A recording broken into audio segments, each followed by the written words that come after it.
Hey, this is Rick Fuentes of the Brown Express, and you're watching Bumper's Wacky Wednesday.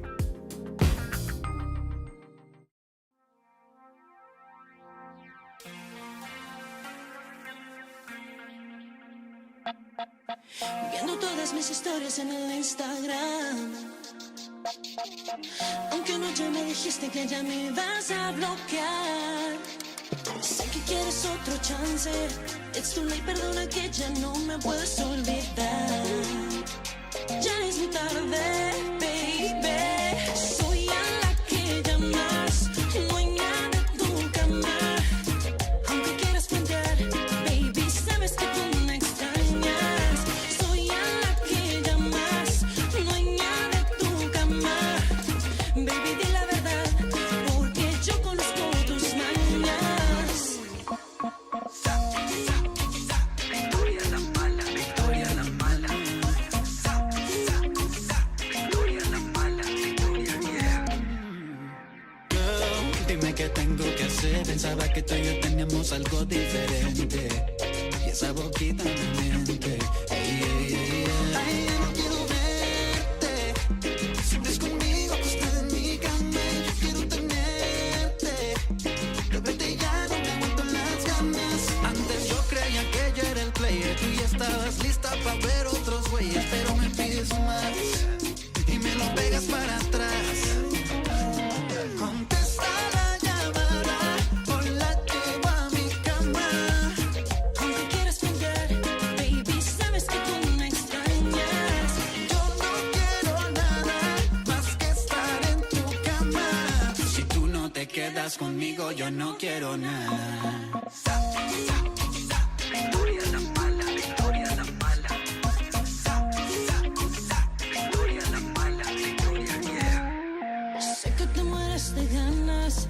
Acabo de ver 20 llamadas. Deja de jugar o no vuelves a mi cama. Un gallito en la playa, juntitos no hay falla. Sabes, siempre nos pasamos de la raya. Si no contestas, yo me llevo a otra, una isla en el Hyatt. Soy a la que llamas, dueña de tu cama. Aunque quieras cambiar, baby, sabes que tú me extrañas. Soy a la que llamas, dueña de tu cama. Si tú no te quedas conmigo, yo no quiero nada. Oh, oh, oh, sola en mi cama. Dime si te veo mañana.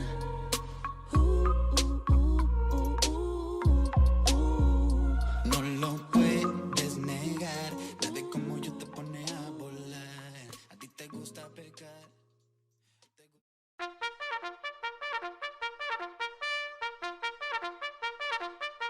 Wacky Wednesday. Wacky Wednesday. It's Wacky Wednesday con El Bumper.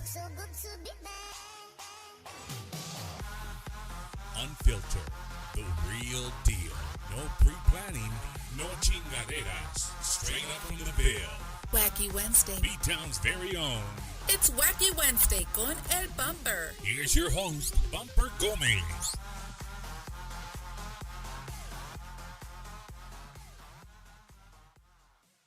Ladies and gentlemen, welcome to another episode of Bumper's Wacky Wednesday on a Thursday. Ladies and gentlemen, just sometimes that's just how the cookie crumbles, and that's how it crumbled this week. So welcome to a late version of Bumper's Wacky Wednesday again on this beautiful Thursday evening. We're live here in the studio in San Antonio, Texas. Wherever you're finding the show, thank you guys so much for tuning in. It's always an honor to have people tuning in from all over the United States and Mexico.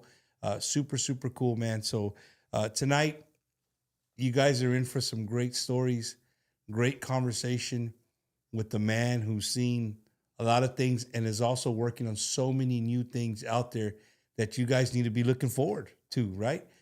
Sometimes when people work on things, they work, and you know you're thinking of all the old stuff. You're not realizing all the new stuff that they have that they're working on. So we really want to focus on that tonight a little bit. Of course, we're going to talk classic stories.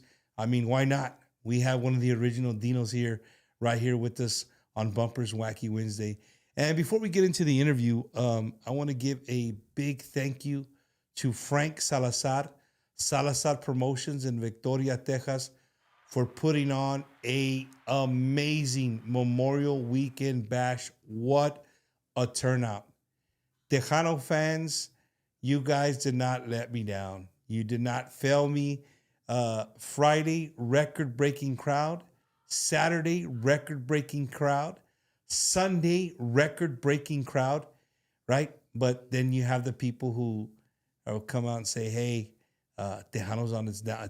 It's going down. No, it's not. It's not. Again, you can find me and Eddie at festivals and events all over the United States throughout the year, and I'm here to tell you that it's not. People are still turning out in groves, and they love their music, man.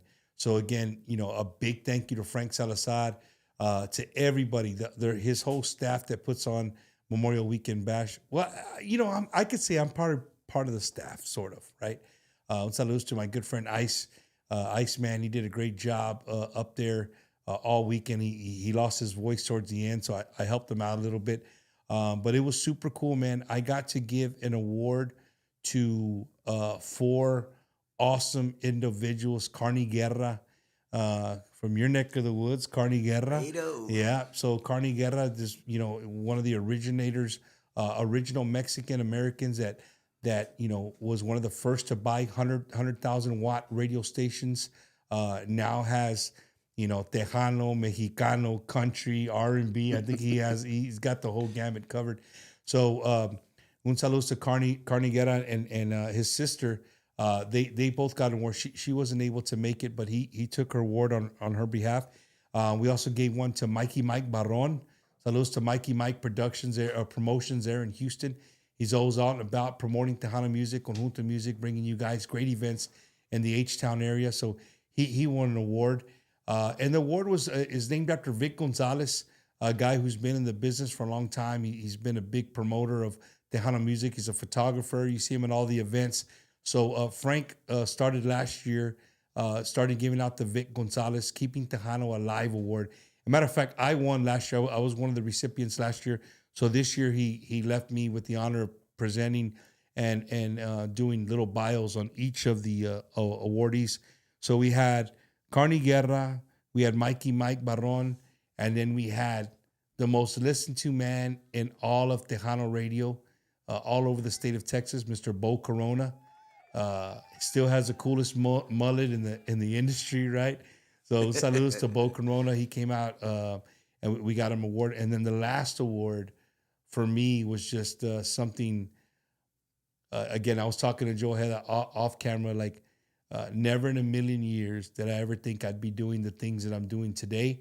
And for me to be able to give an award to Don Freddy Martinez from Freddie Records, nice, and make a bio for him was just something for me that was just out of this world. So that was just something for me to be able to give him that award was really, really cool. And to be in front of so many fans of Tejano music, man, from all over. I mean, there was people, we were meeting people from Florida, California, Arizona, Nevada, New York, from all over, man. People had flew in either to San Antonio. Hey, Joe, Victoria has a airport? Ooh, really? They got an airport. Wow. Right, they got an airport. So the people flew into Victoria, and they were there all weekend. The DJs did great. Smoke, my boy DJ Law Dog. I mean, all those guys up there, everybody, Jalissa that's running the stuff behind the stage. Just an awesome job they did. And then before we go on with the show, I want to give a big abrazo, a big hug to a good friend of mine. His name is Richard Puente. And Richard Puente was crucial this weekend in the hot weather. He had a nice, awesome RV trailer parked almost directly behind the stage that we could go to and hang out for a little while to cool off or get something cold to drink or have somewhere to eat.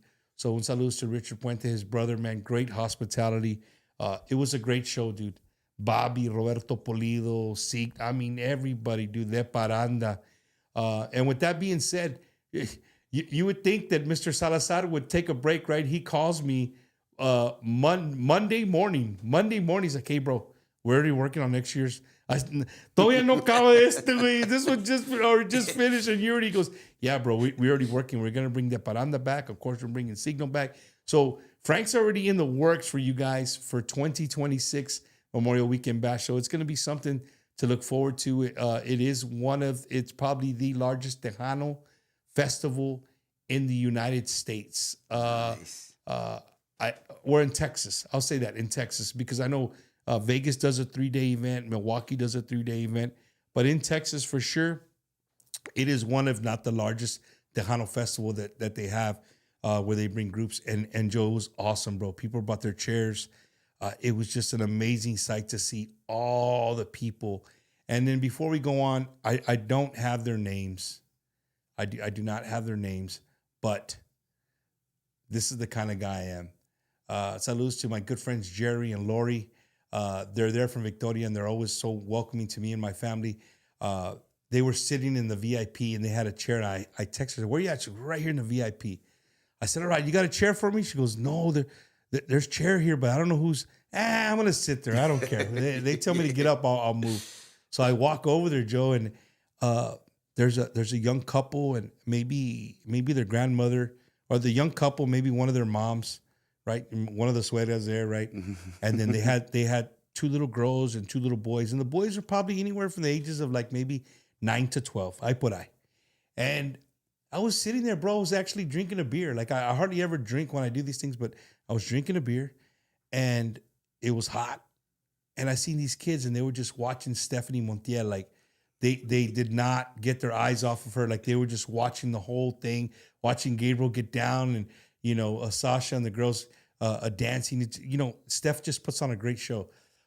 Definitely entertainer of the year. What would you call it, Eddie? Criteria. She meets the entertainer of the year criteria. Inside joke. But anyway, back to these young gentlemen. So I look, Joe, I see these 2 kids, and I tap them on the shoulder. I said, "Hey, man, y'all want to go on the stage?" And they looked at me like, "What?" That's awesome. I said, "Hey, bro, you want to check it out from the stage?" Dad. The dad's already like, "Here, take the phone, right?" So I take the camera. Yeah, I know, dude. So I take them up there, and I walk them, and nobody tells me nothing. I'm a host, right? Nobody's gonna tell me. So I take them up there, and they have their phone, and they're just freaking out because they can see it's a different view, right? Now they got your view. Yeah. They're looking at the crowd, and they're tripping out that they're on the stage with Stephanie or whatever.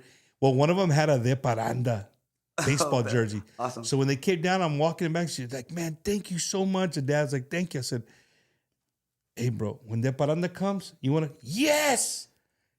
Can we?" I said, "I got you." That's awesome. So De Paranda wasn't coming back till later. So Joe, the day goes on, and I knew they already had come up. They were maybe like 2 songs in already. And then I walk around. So I was going to go get them. And the dad was like, "Bro, like for the last 20 minutes, they just all been looking for you. They've been trying to see where you're at, if you're going to come get them." So I got them. And again, I took them up the ramp, and I took them onto the stage. And again, I did this because they just saw some young kids that we talk about here on the show all the time. We're trying to teach our young people our culture and our music, and to be behind it and love it. So what better way than to show them what it looks like? So there I go. I take them, and dude, they're so excited, right? Just to be on the stage with it, but of course in the back, whatever. Yeah. So I have them there, and I said, "Get your phones ready, whatever." And they're about to do the ta ta taki taki ta, right? and so they're starting to do it right now. Bring the kids up, and so the guy who talks, he looks back and he looks at me, and he I've known him from other concerts we've done together, and they're like, "Hey, Bumper, whatever," and I'm like, "Hey, bro, bring them." So dude, I tell the kids, "Hey, they're calling you. Get up there." So the kids start dancing with them, bro, and they absolutely lose it, bro. Oh, man. So when I took them down, dude, their dad and mom were just like, "Bumper, thank you so much." I mean, I did my good deed for the weekend, yes, right? It felt good sir. to show some young kids, and then a group that they really admired. They got to go on stage and dance with them, center stage. Awesome. Super, super cool. So yes, dude, Victoria was a great event. Looking forward to doing some more things with Salazar Promotions and stuff. So yeah, if you were out there and I said hi to you, thank you so much. And saludos to Música y Más for giving me this cool shirt. Thank you guys. I told you guys I'd wear it. Here I am. I'm wearing it. Shout out to Lone Star Outdoor Wear. I was walking by. He said, Bumper, I know you from Vegas. Can you please wear one of my hats? I said, you give me that son of a gun right there. I got you. So un saludo. That's a cool hat, man. Yeah, man. It was Yeah. pretty cool. I got it and got him on here. But it was cool, man. Again, it was just a cool event. So just wanted to let you guys know that how our weekend went. And we look forward to doing more festivals, man. There's a lot of things coming this summer. With that being said, Bumpers Wacky Wednesday just got the nod of approval. We just got our contract. Saludos to Dave and Sarah Chavez from the Las Vegas convention, right? The Las Vegas Tejano Takeover. We are going to be there for the second year in a row. Me and Eddie will be there, and we're going to be there Friday and Saturday doing interviews again with all your artists there. So if you're there in Vegas, come by and say what's up. Get yourself some merch. We'll have plenty of merch for you guys. So looking forward to being in Vegas. And we got a lot of things we're going to talk about Vegas. Vegas is going to be really popping here in the next few weeks. So make sure you guys stay tuned to our social media. Well, ladies and gentlemen, enough of everything. It is an honor and a privilege to have this man, one in my home and two inside our studio, and just to sit back and shoot the shit with them. Ladies and gentlemen, I need you guys to make some noise for our good friend, one of the original Dinos, Joe Ojeda. Thank Damn you, it, thank you, boy. man. You know what? I feel very comfortable, man. And you know what? I feel so relaxed. And you know what? Thank you for the invitation. I do really appreciate you a lot, man. And you're doing some good things. And I am very happy that you're doing those good things for the Tejano fans, you know, and dale, síguele, no le pares. No, bro, we definitely are. You know, I was talking to Joe off the air, and he has a lot of good things going on right now, man. And we really want to talk about those this evening. And of course, Joe, you know, you've got a lot of fans who had been following you for many, many years. I'll say personally, and I'm sure a lot of people agree with me. I think a lot of people realized your story after watching, you know, the Selena movie, right? But I think, in my own personal opinion, I think the Netflix series showed me more of, well, we'll talk about that, but it showed more of Joe Ojeda on the Netflix series than the movie. Would you agree? Yeah, I agree. Yes. And you were involved with all of them, Joe, or no? Yeah. Yes, I was. And you know what? It's good. It's good to, like, you know, really tell the stories, you know, because, you know, the fans want to hear those stories. Yeah, for sure. And there's tons of stories, man. We can, like, you know, part 2, part 3, the sequel, whatever. Vámonos, boom. Que estamos esperando, you know. Let's make a novela. You call it Selena, you know. Yeah. It's been good. It's been an awesome ride so far, and you know, the past. Oh my God, you know, los años más buenos de mi vida, you know, con Selena y con los Dinos. Those are special years. So let's go back to Joe Ojeda as a young teenager, brother. How does Joe Ojeda get into the teclados or just music, not just the keyboards, but, you know, where did you first meet music? Where did you come into music? South Texas, carne asada, boom. You know, nos juntábamos en las carnes asadas. We would go to, like, you know, my grandma's house, and I would, you know, instead of playing around with, you know, with all my cousins running around, you know, I was just so bien curado con, you know, my uncles, because they were like, you know, sacaban la guitarra y se ponían a cantar, y yo acá bien entretenido, like, you know, and my uncles would even tell me, hey, cabrón, go play with your cousins. Go play with your cousins. No, tío, I want to be here. Okay, well, bring me a beer. Sí, okay, una vironga. Faltó más tecate, okay, pum. So, you know, that's when I realized that I wanted to do music, you know, because I just saw the joy and the fun, you know, my two uncles playing guitars and singing songs, and I wanted to do that. You know, I liked it. I felt entertained just watching them, and I guess that's when it paid off because after that, my mom bought me an organ, had for like 4 broken keys and stuff. But como quiera jalaba, because, I begged my mom to buy me something, a guitar or something so I can play. And my mom said, you know what, you will be good. Tú sí vas a hacer.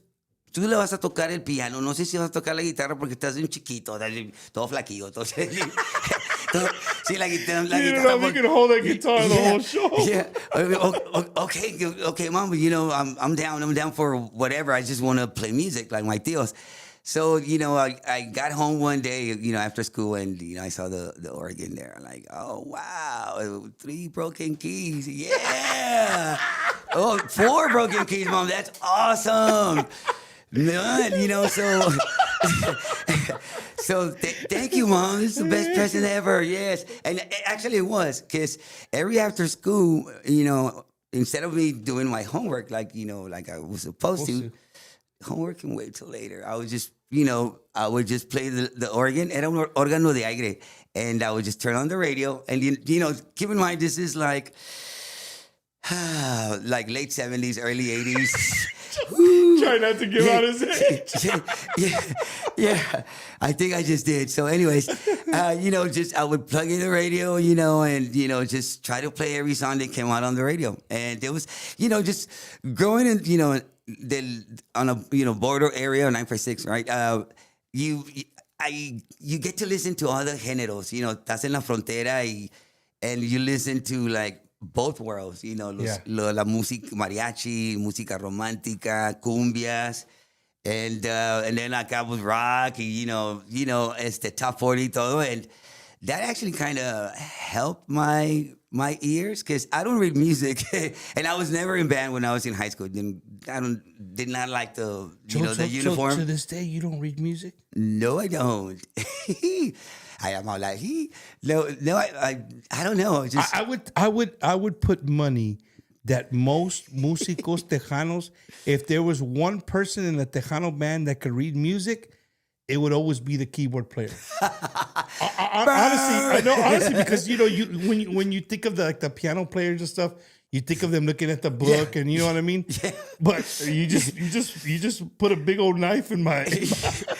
But my music, she's were the old beat up radio. Boom, like okay, let me try to follow that cumbia, and yeah, I was never in band because I didn't like the uniforms and then get the marching. Like that takes away from the music, and I don't know. Just play by ear. Es un talento que Dios nos da, ¿verdad? And líricamente, that's how I learned. And throughout these years, it's been okay, So you would hear the radio and then you would get on your organ and just try to mimic the sound or go with the sound? Go with the sound and at the same time try to find the right notes, And back then we couldn't stop the radio or anything like that. Yeah. And I would get kind of close and excited, but se acababa la rola china. So I was okay, next time they play that song, the Pegaso song, I'm gonna be ready, And then with también, just, we'll go to the store and, Mom, I want this record, the album, right? Record, actually. I want this album. And, my parents would, do their best to que se cállate, cómprale los albums, ya para que se entretenga. Yeah. And you know what? That was my joy, just trying to learn songs, on my own. And when I would go back to the carnes asadas, I'm bringing my organ. Todo afuera con abajo, and ahí viene el vato with the organ. Oh, yeah. ¿Dónde vas, mijo? ¿Pa' misa o qué? No, I'm gonna go jam with my tíos. And you know what? And that was la pasión, I guess, la pasión que uno le tiene a la música. And I just never looked back. This is what I want to do. Do your homework, cabrón. Okay. So at this time, you're in your mid-teens, probably? Yeah. 15, 16, ahí por ahí? When I was younger, I think I was in junior high. Was that 10? Was I 10 when I was in 7th grade? Like 10, 13. Yeah, andale por ahí. Yeah. And I just wanted to do that. I wanted to. Sometimes I didn't pay attention, in class because I was just thinking about getting home and, Playing music. and playing my beat up organ. My organ was my best friend. And Joe, how long did you have that same organ your mom bought you? You know what? We had it for a while. And when my mom decided to, my mom gave it away, and that's cool. And I was heartbroken.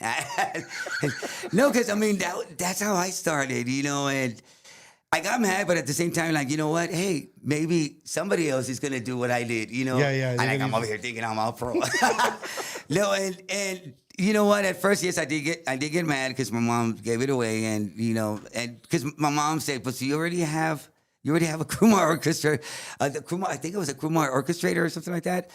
They only had 6 sounds, and I thought I was like, all right, but they didn't have any broken keys, and I saved out a lot of money to get that teclado, Yo no gastaba, yo nomás estaba boom, Dad, take me, Dad, Dad, if I'm short, me prestas, you're gonna let me, right? Vamos, so, netas, that was like, man, the joy I can't explain, pero es lo que es, vuelvo a lo mismo, es la pasión que le tiene uno a la música. And Joe, con tiempo, nomás con práctica, dude, little by little, más y más, you just got better and better and better and better and better. Yeah. And when did you think that you were like, okay, I got this shit, like I can do this? The Bad Boys were born, yeah. Damn. Yeah. So ladies and gentlemen, if you don't know the Bad Boys, you got to go back and you got to go watch the series or watch the Selena movie. It's only a little part of it. Episode 4. Right. But it's with another guy we've had here on Wacky Wednesday. Mr. Pete Astudio. Pete Astudio, Yeah. right? So Pete and Joe were a 2-man fighting machine, right? They were a music machine from Laredo, Texas. So how old were you, Joe, when you and Pete met, man? I was 17. I was 17 when I met Pete. Pete is, I don't want to say, like, pues ya sabemos cuántos años tiene el Joe. O el Pete ya está viejo. So no, I'm just gonna put it this way. He's older than I am, and when I first met Pete, I met him through a friend, and I invited him to come to the house. So I had like my keyboard set, my little setup, and everything in my parents' garage, and. When I met him, when he came to the house, esa noche, we clicked, man. We clicked. He actually knew all the songs I knew. So, And what was he? He was playing guitar? No, you know what? He was just singing at the time. I know he played the sax. And I'm laughing because he's not a good sax player. But he, ladies and gentlemen, he played the sax. But man, when I heard him, cuando lo oí cantar, I told myself, man, you know what? Let's open the garage door. You want to play a song? Do you want to learn a song? And he asked me, do you know Gavilano Paloma de Jose Jose? Like, I think I know it. So we started playing, and my parents, came out and agarraron las sillas, se sentaron enfrente del garage con los peanuts. My dad was drinking a Schlitz back then. And, yeah. And they're like, all right, we got an audience here. Yeah. Y luego la jefita, el pipiripao, no se saben el pipiripao. They're like, Mom, settle down, And then Pete, I know it. Oh, you know it? Oh, yeah, I know it too. Oh, you want pipiripao, Mom? And there it went. Yeah. And that was cool that we clicked, we connected right away. And then the rest is Bad Boys. Boom, the Bad Boys from Laredo are here. And, thanks to Pete's brother, he had a catering service. And to help us out, he had different packages. And if you want this package for more money, well, not a lot of money, but you get live music. And you were part of the we were part of the catering service package. So, llegamos con el catering service en una van y todo. Hey, Joe, would you have to serve before y'all played?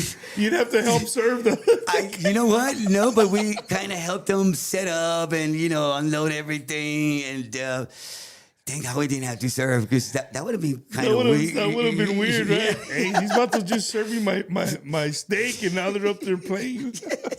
Who are these guys? The Bad Boys. Yeah, wow. So, it kind of helped us. And the people were calling, the catering service, Astudio's catering service, They were calling him and they were kind of asking for we want the paquete with the live music. Y luego did they have the paquete with no food, just music? You know what? No, alcohol and just music. Which it kind of worked pretty good for us. Yeah. And, it's just, after that, you get that confidence, like, all right, So y'all were like a wedding banjo? Like wedding singers? Yeah. Like, A duet, I had like 5 keyboards and I had a drum machine and Pete would just, sing the songs. He would, play with his hair and, on stage and then sing. And then I would come in with the intros. He would start playing with his hair. And, and it kind of worked out because when we started making money, I was like, all right, how much did we make? All right, half and half, boom, and that was actually extra money, every weekend. And you're making. I thought it was just, all right, And you know what? It was just fun doing it because we were both young and we were doing something we loved and the people were dancing to me. The people were connecting with us, So it was a lot of fun. And Joe, and how many years did the Bad Boys go on, Asina? You know what? We started late '86. I'm gonna say '86, like almost 2 years before the big gig happened, and the rest was history. I know. So actually, we after the catering service, we kind of took a break from that because we thought we were like, hey, now we can get our own gigs, and let's try out the club scene. There was only 3 clubs in Laredo. No, but there was this club where everybody wanted to be, on weekends and stuff, like the place to be. It was called the Roxy's. But before the Roxy's, we actually got a gig at a flea market, which was cool, right? Because at the flea market, you would see the racita would se prende, like, nomás oyen la música, like, where's that music coming from? And y empiezan a bailar y todo, like any other flea market. Yeah. Flea markets are cool, so, you support the flea markets. So we got the gig there, and then we didn't know him at the time, and we met him that afternoon. El pájaro, el bird, locutor número 2 de Laredo, Texas. Yeah. Bro, saludos, bro. He's from Laredo too, yeah, right? Saludos al pájaro, locutor número 2 de Laredo, Texas. Yes, bro. So, he was there and he heard us and, and he actually approached us and, man, he started telling us, you guys sound good, And we're like all excited, when we heard that. Oh, thank you. And he actually, the owner del Club Roxy's, era camarada del Bird.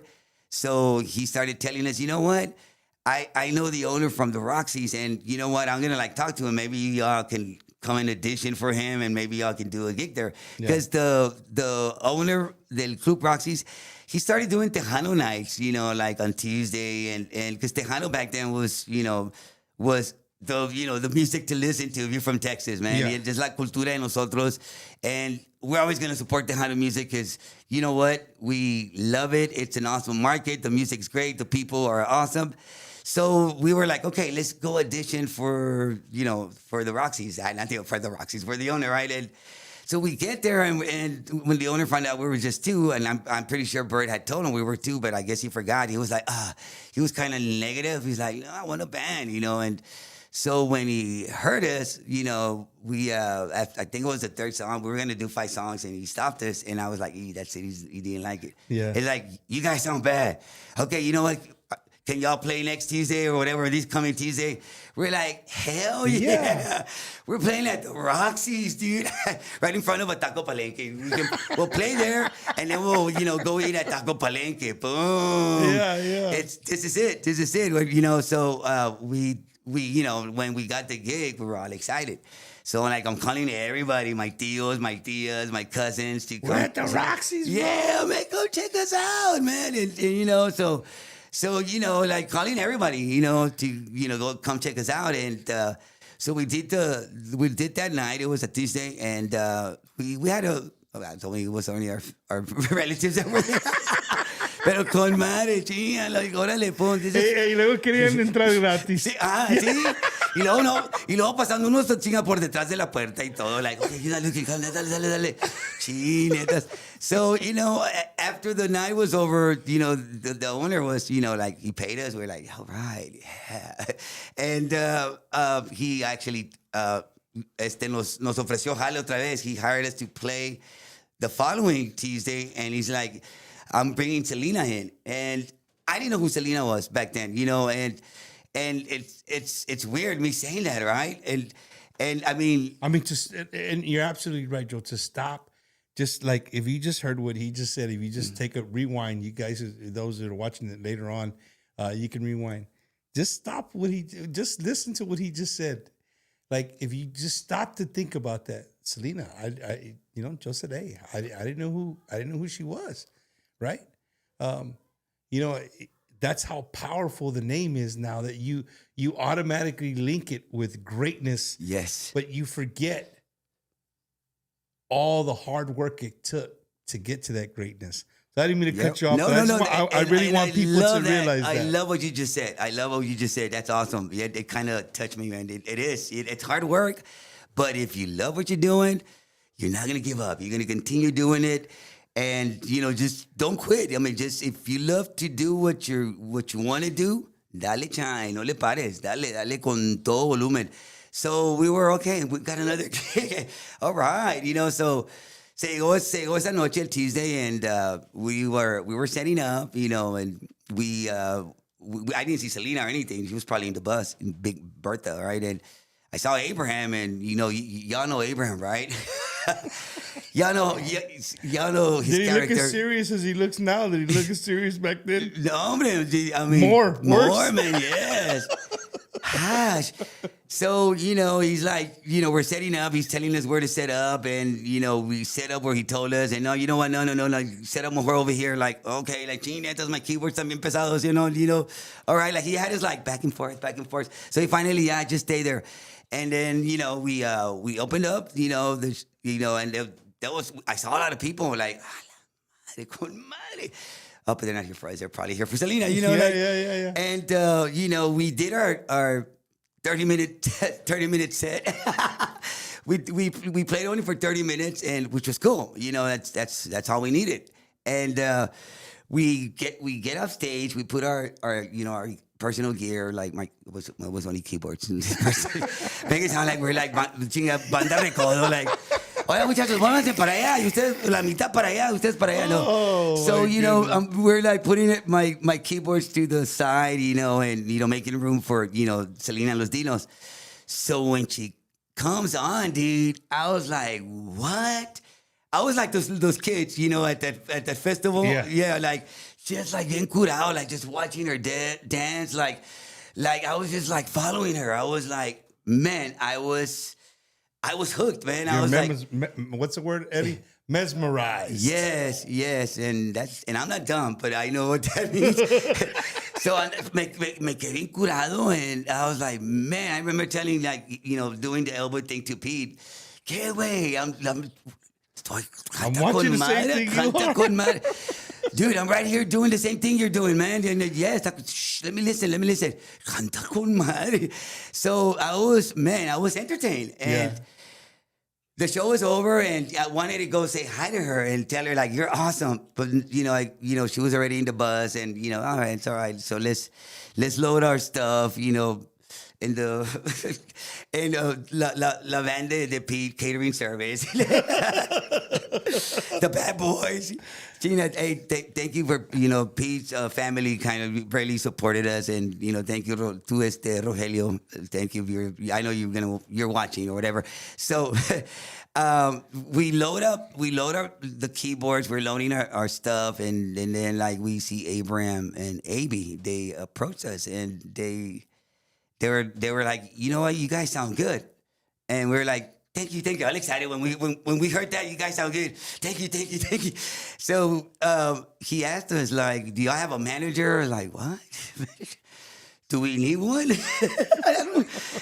No, we don't. It's just us. It's más somos dos, no somos 15. No. Yeah. And like, you wanna go on the road with us? I was like, yes. But you know what? I had a job, y'all remember, it's called AutoZone now, but back then it was, my age otra vez. Back then it was called Auto Shack. I don't know if you remember Auto that. Shack? I was working there, did not know anything about, car parts or anything. I lied on because my dad was like, cabrón. Yo soy mecánico. Sí. No, yeah, my family, tienen talleres, chinga mentirota when they asked me to come in for the interview, so like, bueno, está bueno, let's see if I can play it off. And I got the job, so, all right, because my dad was like, cabrón, ponte a jalar. Can I get some wipers? He comes out with some headlights. Yes. But let me tell you this, man, chinetas for like 2 months or 3 months, I gave all the local mechanics from Laredo the wrong parts, man. And back then we didn't have those little computers. Now you go like, what's the model? What's the year? And it gives you everything. Yeah, and like, no, but we had those books, man. Mm-hmm. Chingale, ¿qué es esto? Y luego, we're from the border. A veces llegaban, listo la bomba de agua, y esto, todo en español y todo, pues, ¿qué chingados es la bomba de agua? Like the guys that were there, the other employees. That sounds like a great song, Mr. Joe. Yeah, la bomba. La bomba. Yeah, and you know what it is. Write it down. We'll give him credit. We're gonna have to give you credit if I do a song La Bomba de Agua ya llegó. So, anyways, the guys that were there were kind of very helpful. Mira, this La Bomba, it's a water pump. You do this, you're like, gee, netas, man, here comes the other mechanic. Let me hide. I give him the wrong part. I would give the wrong part, and they would come back. Los mecánicos bien enojados. ¿Dónde ese chaparro me dio la parte mal y le dije lo que quería y yo acá bien escondido? Like, and gracias a Alicia, the cashier, like she would always cover. Joe, go hide. You gave the wrong part again. And you know what? Después no me corrieron o nada. Yo creo que, no sé, les dio lástima or something. And Yeah. so I'm like, chinetas, I need to learn, man. And the assistant manager, I thought you were a mechanic, man. You're giving all those wrong parts. I think the books are wrong. Still lying to them, man. But anyway, so eventually, yes, I kind of picked it up, and it kind of worked out. I wasn't giving the wrong parts no more. So yeah, I was doing that, and when he asked us if we wanted to go on the road with them, I said yes, because I didn't like working there. I mean, I was thankful, that I had a job and I was getting paid, but man, it's up to this point where like I'm in Laredo, like I'll bump into one of those, young mechanics at the time, but down now they're like senior citizens. Yeah, I remember you. And I'm like, oh, here it comes. Yeah, from Selena Lucinos. No, hombre, used to give me all the wrong parts, man. Chinetas, dude, like, no, hombre, I wanted to choke you, man, with my hands. So they were young mechanics, now they're senior citizens. Man, that's actually... Yeah, I got on a senior citizen discount. They get 10% off. Yes, man. Oh, shit. Chinetas, and I'm like, oh, my God, I'm sorry. I gave you the wrong part. So, Joe, when AB comes and says, hey, do you guys want to go on the road? Was going on the road, that's kind of broad. So were you going on the road to open up for those dinos? Yes. You nailed it. Yes, as an opening act, because I call him viejo with respeto, I call him viejo. No, mi viejo San Juan. No, so el viejo nos dice like, hey, you want to go on the road with us? We said yes. All right, call me tomorrow. Nos dan un número. Bueno, está bueno, boom, let's call him tomorrow. I couldn't wait for that day because I was off the following day. So all day, chingale, feed. We got to make this call together, man. Come on. Back then we didn't have cell phones, right? Yeah. So should we do it at your house or my house or at a payphone at a 7-Eleven? Like, let's go to 7-Eleven so we can go get a hot dog or something. Un Slurpee. So we make the call and he kind of like told us, okay, be here, this Friday at Robstown. Y'all have transportation, right? Like Peter had a Prelude, one of those Prelude cars. It was badass back then, like con madre, right? And he had just got it because I told Pete, wait, espérate, we're not gonna be able to fit anything in your Prelude. I gotta bring my gear, man. We're opening up for. They're not gonna ask him if maybe you can use. No empieces. No, I'm gonna ask for that. Like, I'm gonna take my keyboards. And I mean, I need my keyboards. And no, Pete was like, just bring your drum machine so we can go in my car. Pete, you know what? Stick to singing, man. Just stick to singing. So we borrowed the catering service, man. Again, we asked, his brother, like, all right, okay, está bueno. So we borrowed one of his vans and we loaded the gear and we on the way to Robstown, I think it's Agua Dulce. Pete was complaining already, like llegando a Alice, you want to drive? Help me drive. It's not far. You're probably going to drive for 40 miles. Aquí de Alice a Robstown. Yeah. Está bueno. I'll help you drive. So I'm driving the van y todo. Chinetas, dude, I get pulled over, dude. In Agua Dulce, I think. Is it Agua Dulce? I think Agua so. Dulce, yeah. I get pulled over and Pete, chinetas, dude. I think I'm in trouble. What do you mean? Well, you got drugs? No, Pete. No, I don't have nothing. You got something on you? No, cálmate, no. Well, no, like maybe they won't know, or just play cool. So no, hombre, dude, you know how they go back in their car and check your their license or whatever, digits or whatever. And I had some unpaid tickets at the time. So I got thrown in jail, dude. Yes, they took me to the Agua Dulce, my little jail, and like, yes, and I'm like, this is it. I mean, our first, gig you're on the gonna be road. in jail, dude. Yes, and bendito Dios. I mean, we had to make a lot of calls because all the calls I was making, nobody was answering. So we kind of got a hold of someone, and they kind of, spoke to the el sherife, or I don't know, and pues they let us go, man. They kind of gave us a chance, and we were like, chinga con madre. Pero we were late. We were so late, and like, chinetas, I don't think they're gonna want us no more. So we get to the venue. I forgot the name of the venue, but I think it's still there, if I'm not mistaken. Robstown would be not La Villita, no? Oh, La man. Villita's in Alice, I think. Right? Yeah. Ahorita si me acuerdo si me viene a leche o no. Hijo. So we get to the venue, and sure enough, Abraham was pissed, like, that's not a good way to start, boys. And I was like, man. If you would know what we just went to yeah, together. Yes. So I was like, I saw the other side of Abraham. I was scared, like, Pete, let's go back to Reno. So he goes, ándale, y'all set up. And boys, help Joe.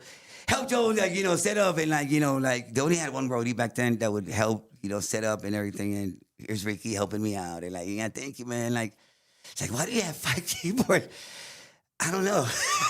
No, because I use one for strings. I use one for na. So, all right, cool. Ricky, I think only had 2, badass keyboards. Mine were like, a Casio and a chinga, dude. Hey, but I made it work. So, anyways. So we're doing a sound check, right? And then Pete, out of all the times, he gets, viene y me dice, hey, change it around, man. Let's start with the intro, the way we're going to open the show. I like, okay, calmate.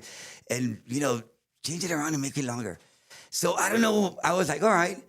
So I messed with the volume now, and le subí un poquito más.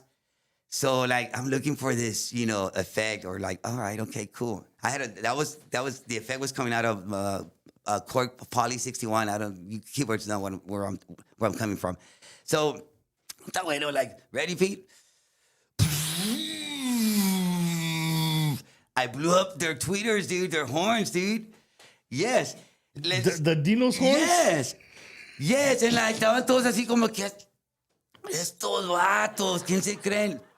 Here comes el viejo. Okay, let's call him Abraham. Here comes Abraham. Son, what are you doing? What is that? Pete told me to do it.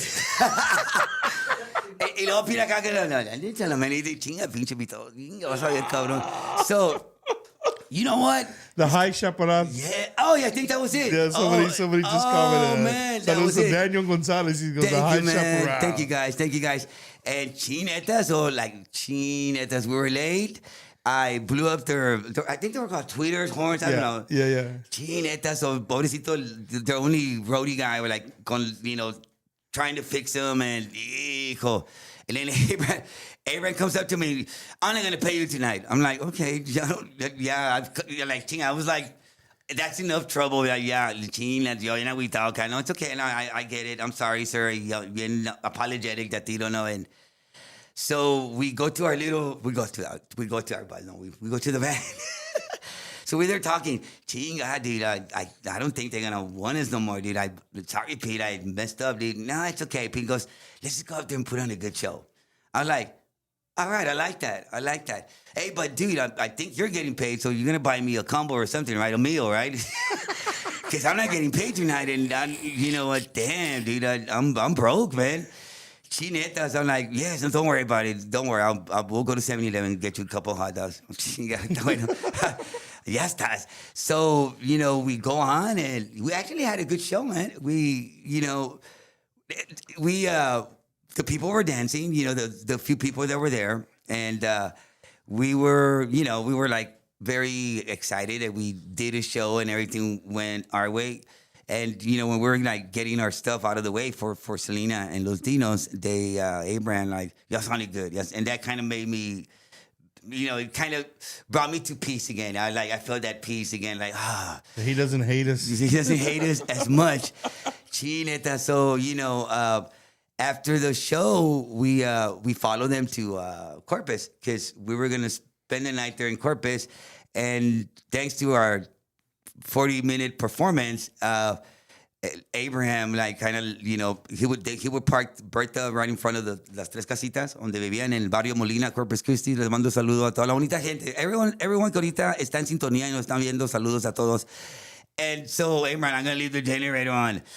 And Pete, just watch this guy over here. No, I don't want him to break anything, So he left the generator on for us, and all right. And Joe's with that kid that comes over like, hey, he can come over, but he needs to be watched at all times. Yes. Manos de lumbre, ching. So I'm like, oh, no, don't worry. We're not going to touch anything. Like, no, but we're in the bus. Like, okay, oh, man, do they have a TV? No, so he left the generator for us, so we didn't, we didn't have to sleep in the van that night. So I slept on the little couch that they had. Well, no, wait a minute. No, they didn't have a couch. They actually had speakers inside the bus, and they would sleep on top of the speakers or sit on top of the speakers. Isn't that crazy? Yeah. And they put colchas on them. Yeah, colchas.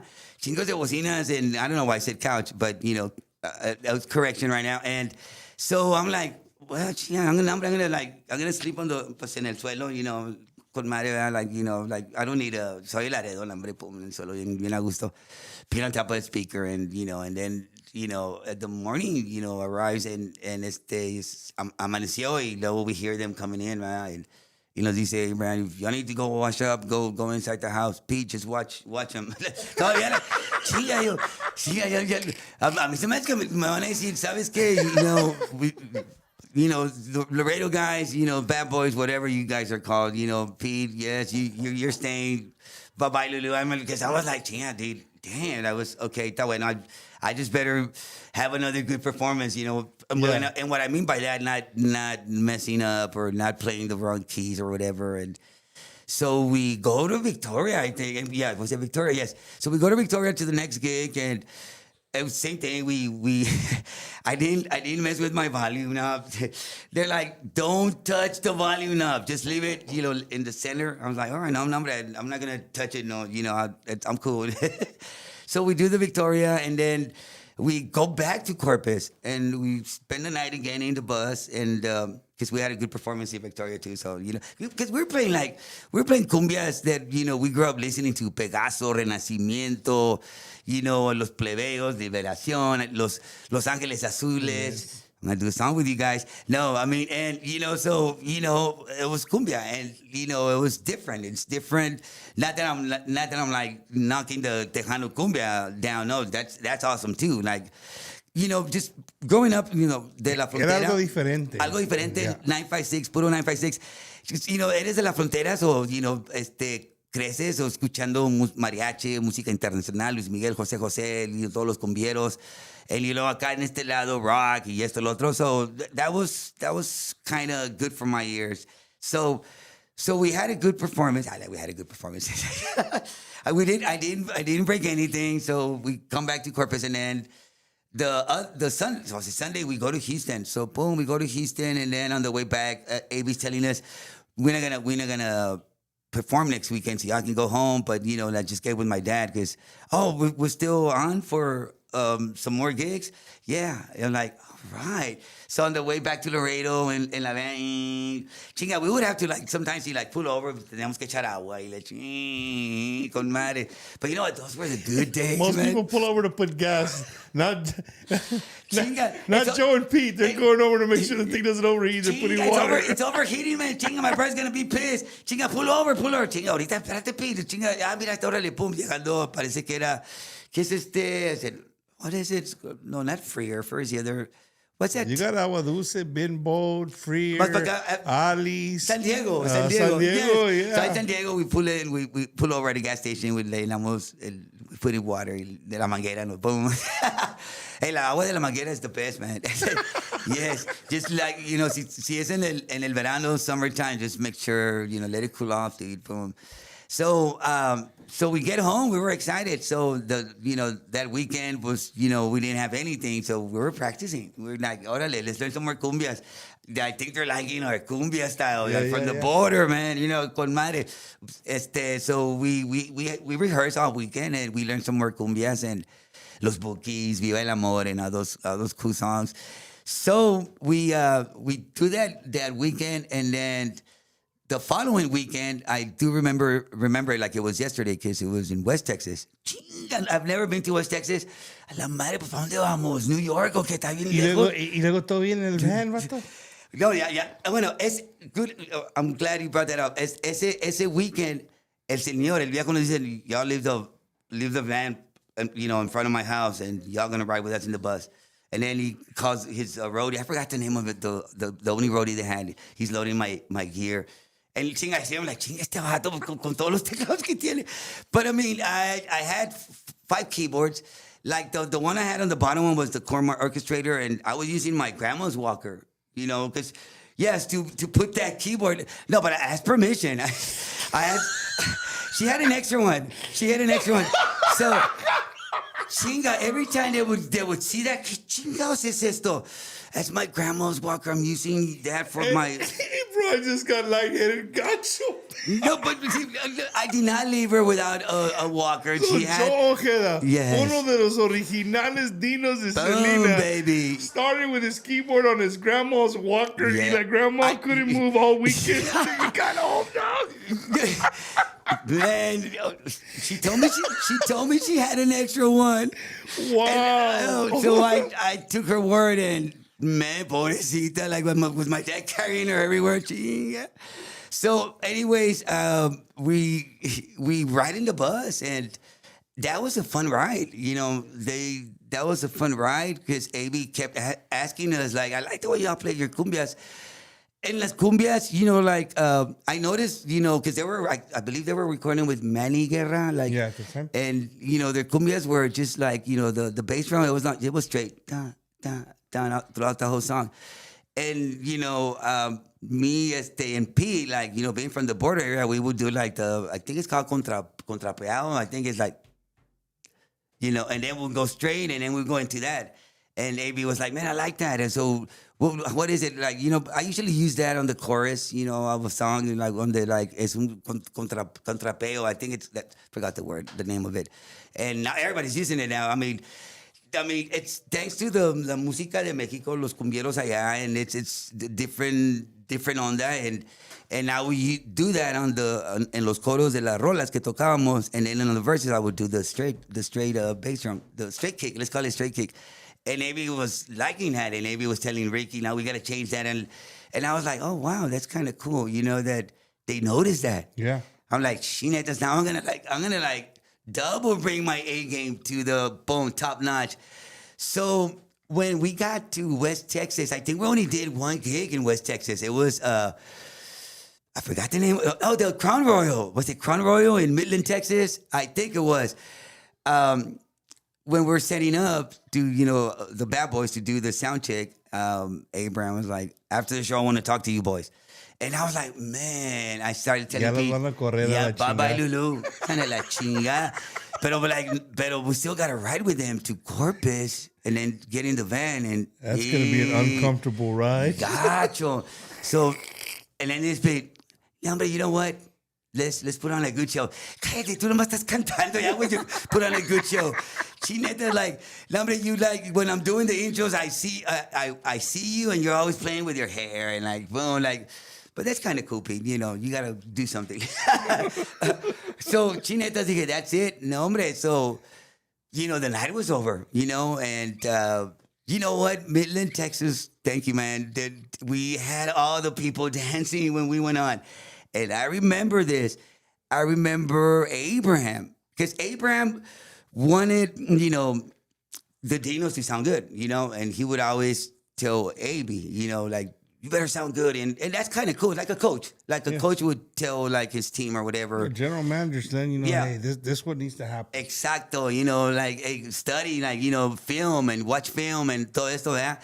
So when we got off, I remember Abraham telling AB, y'all better put on a good show. Look at those two guys. They had the people dancing.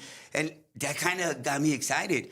So I was like, maybe they're not going to let us go, baby. They're going to tell us, you know, we want y'all to, like, maybe sign a contract, or I don't know, you know, the business, algo, or, you know, I don't know, but I think something good is going to happen, you know, like, bueno, anyways, you know, déjaselo a Dios. So he's telling AB, and play more cumbias, because that's all the Bad Boys, that's all, the majority of the songs that we had on our repertorio were all cumbias.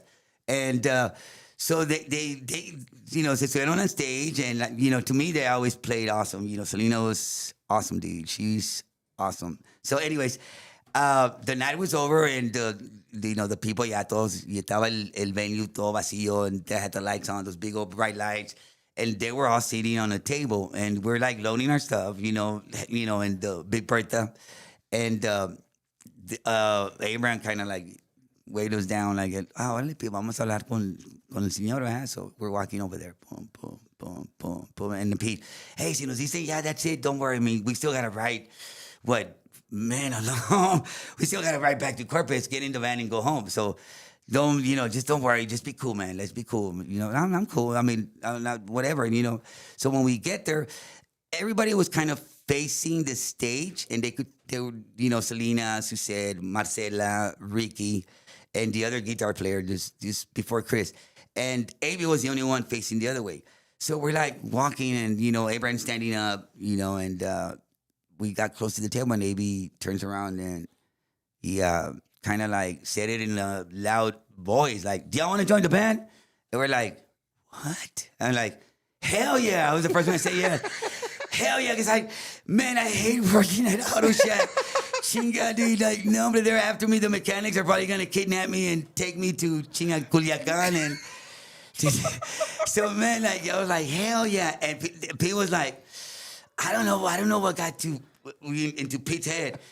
Yeah, like, we need to, me and Joe need to talk about it. Like, what? Talk about what? What do you mean talk about it, Pete? Yeah, hey, Joe, yeah, he just, hell yeah. And he's like, hey, the guy that, yeah, hey, playing hardball. We got to talk. Yeah, we got to talk. Yeah, thanks. Yeah, but yeah, we got to, Pete, I'm like, Joe, we got to talk, Joe. I'm like, all right.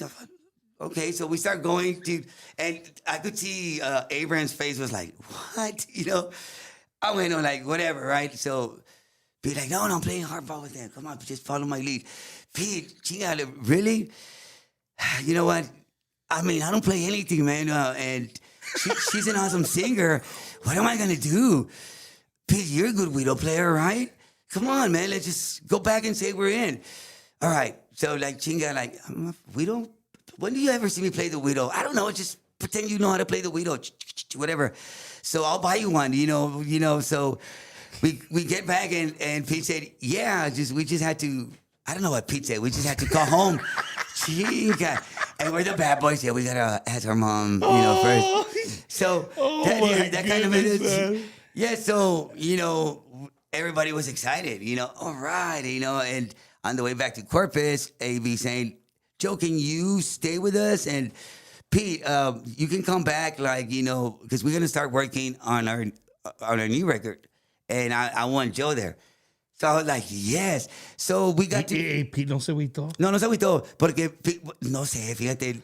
Think about it, Look- bro. He's like, oh shit, man. Maybe they Fíjate. just used me to get Joe. I'm gonna call him and take him out for some drinks, and then after the fourth tequila shot or whatever, after the Oh, my goodness. so when we became part of the Dinos, when we were the new Dinos, the bad boy Dinos, dude, what were you thinking on the way back? Because I didn't ask him. I didn't. I was too like focused on like, oh right, I was excited. I guess Yeah. over the excitement kind of took over, right?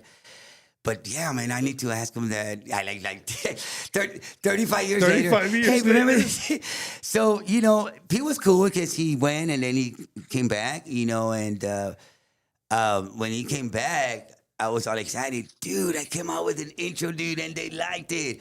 What did you come up with? Well, that Bookie's, the song that we played, da da da da da da da da. I kind of used that, but changed it around. So what did you show him or whatever? I wasn't showing anything. I was connecting my Korg Poly 61, and I was doing like a little level test. And Ricky had a board, a Mackie board, and he was like, "Okay, play your keyboard. Let me see if you're coming out." So the first thing that came to my mind was like, da da da da da. Ba-da-da-da-da-da. And he turns around. Oh my God, play that again. Is that a song that y'all play? Is it a cover song? No, I'm just, giving Messing around, giving Ricky some sound. What's your name again? Ricky, man. I'm giving Ricky a level. Oh, play that again. And I'm like, gee, I don't remember how. Like, me telling myself, how did I play it? So I think I did it better. I did it much better. I kind of added another part. And we're gonna use that. I'm like, all right. I was just. You're fitting in right away. Yeah, and I was happy because I belong to I was part of a band. Like growing up, I was not. You were never athletic. part of anything. Yeah, man. I was That not, the first a time. football player. I was not a jog or whatever. I mean, estaba chiquillo, todo flaquillo y chini, una cabezota bien grande. So, I mean, I did try out for football when I was in 7th grade, but I never knew what that was. But, I got a concussion. So I quit that same day.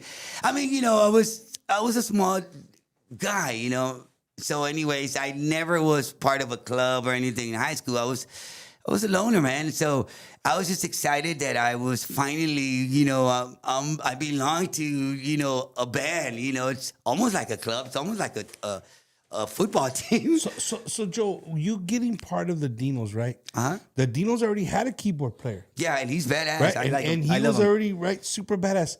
So Yeah. my question for Joe Ojeda is, how the hell did you guys find a way to divide the keyboard, bro? Okay, I was the raw talent, and Ricky knows how to read music. I think he has a major in music. He's a master Yeah. in music. So you combine those two, talentos, and boom, crece algo nuevo, nace algo diferente. And yeah, I mean, I was, and now that I think about it, I'm glad I was, ADHD, and not that I, back then there was no medication for that. My medication was a chanclazo, dude. Sosiégate, cabrón, pum, chanclazo. Su madre, digo, en la cabeza y la chinga. She had to get brain damage a la madre. Oh, my So that was my goodness, man. medication. But now that I think about it, thank God the way he created me. I'm hyper. Yes, it is. And I didn't know what ADHD meant. So anyways, So then y'all found a way to Yeah. to divide the thing. the raw and the school talent. I don't know If there was one song, and this is Wacky Wednesday, just so we go all over the place, right? Awesome. We've been doing a great job going as you started and as you're going. But if there was one song for the people watching that Joe Ojeda has his fingerprint all over the song, but maybe people just don't realize. There's several, but okay, I'm gonna pick one one song. one of them. I can't wait to tell you. Okay, I'm gonna go with Baila Esta Cumbia because you know why? When we joined the band, they would also play covers.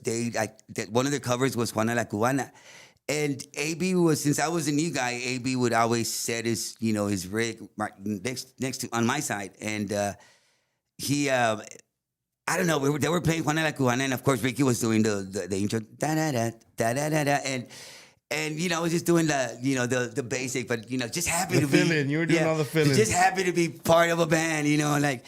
And I remember AB comes to my side, and it goes solo out, and here I go, da da da da da da, ba ba ba da da da da da. It fit perfectly with the Juana la Cubana, and here comes AB.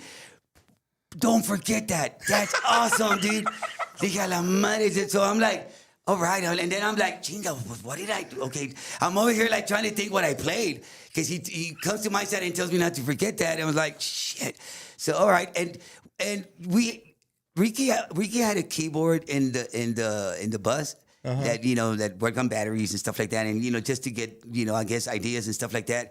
So where the show was over, and AB he's like, Joe, get the keyboard, plug it in, and play the same thing. That's gonna be another song. I'm like, all right. So I plug it in and then play the same thing you played. I kind of felt embarrassed because I was like, I didn't know if that intro, that solo I was playing was cool, but I was like, well, he liked it, so all right, but let me see if everybody else is gonna like it. So everybody's like around me, I'm like, okay. So, no pressure, no pressure. And like Abraham, like with mean face. Abraham looked like he was pissed off all the time, like, yes, and so chinetas. I'm like, all right, so I played it again. And I had it on the part. So they're like, that sounds awesome. We gotta do something, Ricky. We gotta do something with that. And Peter was like, oh, Joe, didn't you used to play another part? Because you always play that solo. And we didn't do Juana la Cubana, but we did another song that was on a seventh. I know the names of the chords, thanks to Ricky. Yeah. So but I knew how to play the the keys or whatever. So I said, okay. The other part was da da da da da da. Put those two licks together, and I'm like, which one do you want first? do the one you just played, and then go into the other one. All right, so I don't know. I was like, okay, I was like, Chineta's like, okay, this is cool, but man, I need a beer. I feel like I'm at a lounge or at a hotel, yeah. So okay, I started with the da da ba ba da da da da da da ba ba da da da da, and then instead of going to the da da da da, I went like da da. That oh my AB was like my number one fan, dude. I don't know, it was something new to them, and it was me and but you know what? They were so cool, man. Even Ricky open to your imagination. And I love that, and not to take anything away from them, because you know what? We were a team, man. We started thinking that way, and so I'm like, I did a different part, and I was like, con madre. So, chinga, and then I'm like, oh my God, so what did I do? See me again, because, the ADHD I'm playing, and I'm thinking, chinga, pobrecita grandma, I wonder, she better have another walker. So I'm thinking, my mind is just constantly so chineta, so I kind of put it together, and this is me telling them oh, chinga, I hope they don't hate me.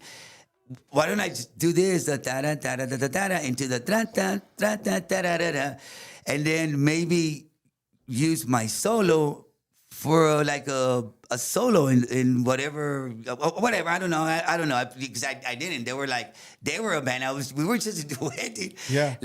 And I was just learning covers. But you know what? When I would solo out on a cover song that we were doing, that was just me being me, So I'm gonna pick Bailes de Cumbia. Man, did I take forever to answer that? No way. Hey, bro, Bailes de Cumbia. you know what, Joe? Here's the thing, bro. We do interviews. Me and Eddie do interviews every week, right? And I go around in our genre and industry all over the place. I love having conversations with artists. But Awesome. These are the things that people really absorb, bro. This is not a movie. This is coming from the horse's mouth that was there when it was made. How that beat that we all have grown to love. It's not just us, not just our cultura, but shoot, everybody, dude. Whites, blacks, everybody knows that music. You know what I mean? Wow, that is awesome. Hey, Joe, that came out of your head, bro. Yeah. That's crazy, dude. That is crazy, man. Because you know what?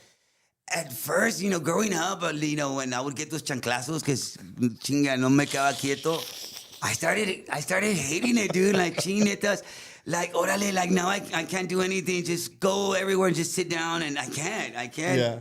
So, I want to thank my abuelita Candelaria for all the chanclazos, even my mom and my Para el dad. Walker, man. No te olvides del Walker, El vato. Walker, thank you, abuelita Candelaria. Man, you're the best. Look who's watching right now. Saludos to Dusty. Dusty's Michael watching, Ray. man. Oh, yes. Saludos, to Dusty. Saludos to everybody watching, man. We got a lot Vanessa, of people watching. Vanessa Selena Sanchez, our Milwaukee Mexican Fiesta family, always tuning in. All our Midwest, everybody watching from all over the place. Everybody Nice. watching from YouTube. Thank you guys so much for tuning in. And you know what's cool is that, Joe's sitting here talking about music and, how he got into the Dinos and how they accepted him and just, he was doing his own thing and people kind of absorbed it. Here on Wacky Wednesday, we like to do the same thing, right? We like to feel accepted. We like to share you guys what's new. Maybe something is not brand new. Maybe it's something that I'm just jamming that week and me and Eddie talk about or Eddie's talking about. So here, Joe, on Bumpers Wacky Wednesday, we do a little segment called What's Bumper Bumpin'? I like Right. that. So we take 3 songs. They could be old. I mean, they don't have to be brand new. We really like to focus on brand new music, but sometimes we throw in some stuff that's been around for a little bit. Classics, yeah. And tonight's segment is brought to you by Rick Balderrama, Advantage Bank. If you guys are looking for to finance a home, maybe you've never bought a home, you're just looking you have no idea what to do. You got to call my buddy Rick Balderrama, hit him up, let him know Bumper sent you, and he will walk you through everything you have to do about buying a house. Awesome. If your credit ain't right, he's going to get your credit right, right? You don't know anything about financing. You don't know anything about, a mortgage, any of that. Any of those things that we weren't brought up to know, my buddy Rick Balderrama will take care of. He's a great guy. Not only is he a great guy, he's an awesome musician. So you're talking to a fellow Tejano musician right there. So hit up my buddy Rick Balderrama from Vantage Bank. They can do 100% financing right now. They got some great deals going on right now. All you got to do is hit him up. And he's bringing this week's episode of What's Bumper Bumpin'. Vantage Bank, Mr. Rick Balderrama. Yeah. It's time to check out What's Bumper Bumping. Por eso ahora no me vuelvo a enamorarme, ya no quiero engañarme con amores como tú. Como fuiste a enamorarme para luego engañarme con amores como tú. Por eso ahora ya no vuelvo a enamorarme, ya no quiero engañarme con amores como tú. Como fuiste. What's Bumper Bumping? Es imposible lograr que entienda el corazón y yo no sé olvidar como lo hiciste tú. Te has quedado clavada en mi pecho como si fuera ayer. No sé cómo arrancar tus besos de mi piel. Eres tú mi obsesión, mi tormento, que nada puedo hacer. What's Bumper Bumping? Debajo de la luna y gozaremos hasta la madrugada cuando se asome el sol por tu ventana. Ahí estarán mis botas this week's What's Bumper Bumping? Nice. Hell yeah, we're back live right here from the studio in San Antonio. I'm here with our good friend, Mr. Joe Ojeda, one of the original Dinos. Well, we say original Dinos because we think about, if you just joined us, we talked earlier, he brought up the name Selena, right? And, in the world that we live in today, when you bring up the word or you bring up the name Selena, you think of greatness, you think of perfection, you think of all the accolades that she was able to accomplish in just a short time that she was with us on this earth. But a lot of us, I think, we really forget of all the hard work it took for her to get to be the Selena that we all know and love. I mean, there was album after album after album done. You go look at her albums, especially a lot of people who say they're Selena fans. You're a Selena fan from probably about 1990, 1991 forward is the most modern, like the most, popular of Selena stuff. But bro, you go before 1990, she has some great music, Yeah, man. Dame un beso. Yes, bro. And she was on the La road. Ranita. She was on the road doing things, that was unheard of, especially for a female artist and La Onda Tejana, and then being so young. And it's amazing just to have Joe Ojeda here with us, Thank who you, was sir. there, who was part of that whole thing. We grew up watching the movie Selena. Nowadays, the Netflix series Selena. And I was telling Joe off air that I love the movie Selena. It's a great movie.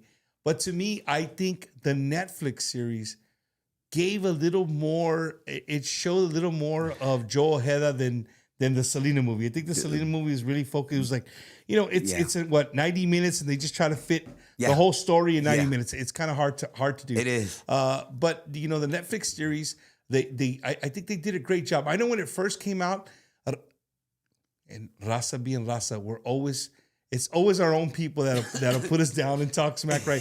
Well, why did she have her hair? She didn't have her hair like that. It was bad. Why did they? You know what I mean?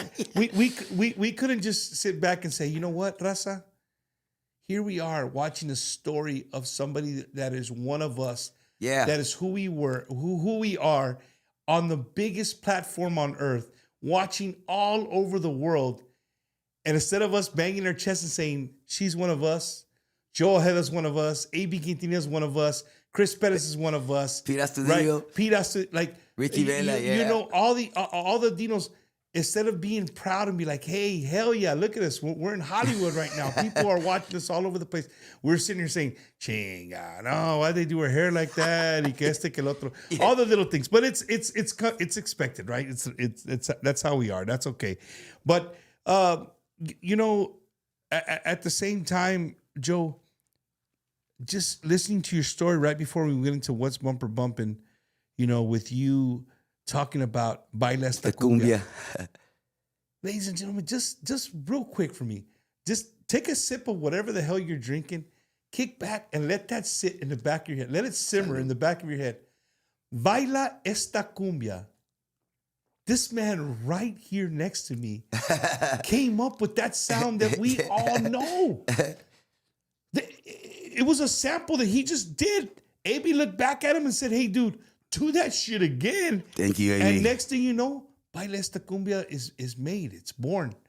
And I'm sure, when I asked him the question, Joe, it was great to see your facial expression like, well, which one? You know what I mean? and that's a good thing, right? Because, you touched a lot of, bro, if you stop to think, Joe, you have touched so many people on this earth right now with your music. A kid from Laredo, Texas, with an organ missing 4 keys, bro.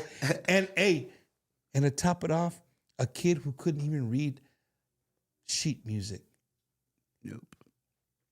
A kid who could not even read music was able to come up with hit after hit after hit to the greatest Latin artist of all time. Wow. And I love doing this because I think sometimes people like him, they're so humble, they don't realize the impact they have on us as fans of the music. They don't realize it. They lived it. It was part of their life. You know what I mean? They have stories for days, but they don't realize how it affects people like us. People who enjoy the music every single day, dude. Like to sit here and just hear him go that doing the beat to Baila esta cumbia. Dude, that is crazy. That is absolutely crazy. And he's here with us right now on Bumpers Wacky Wednesday, hanging out, giving you guys some inside stories that you probably would never know.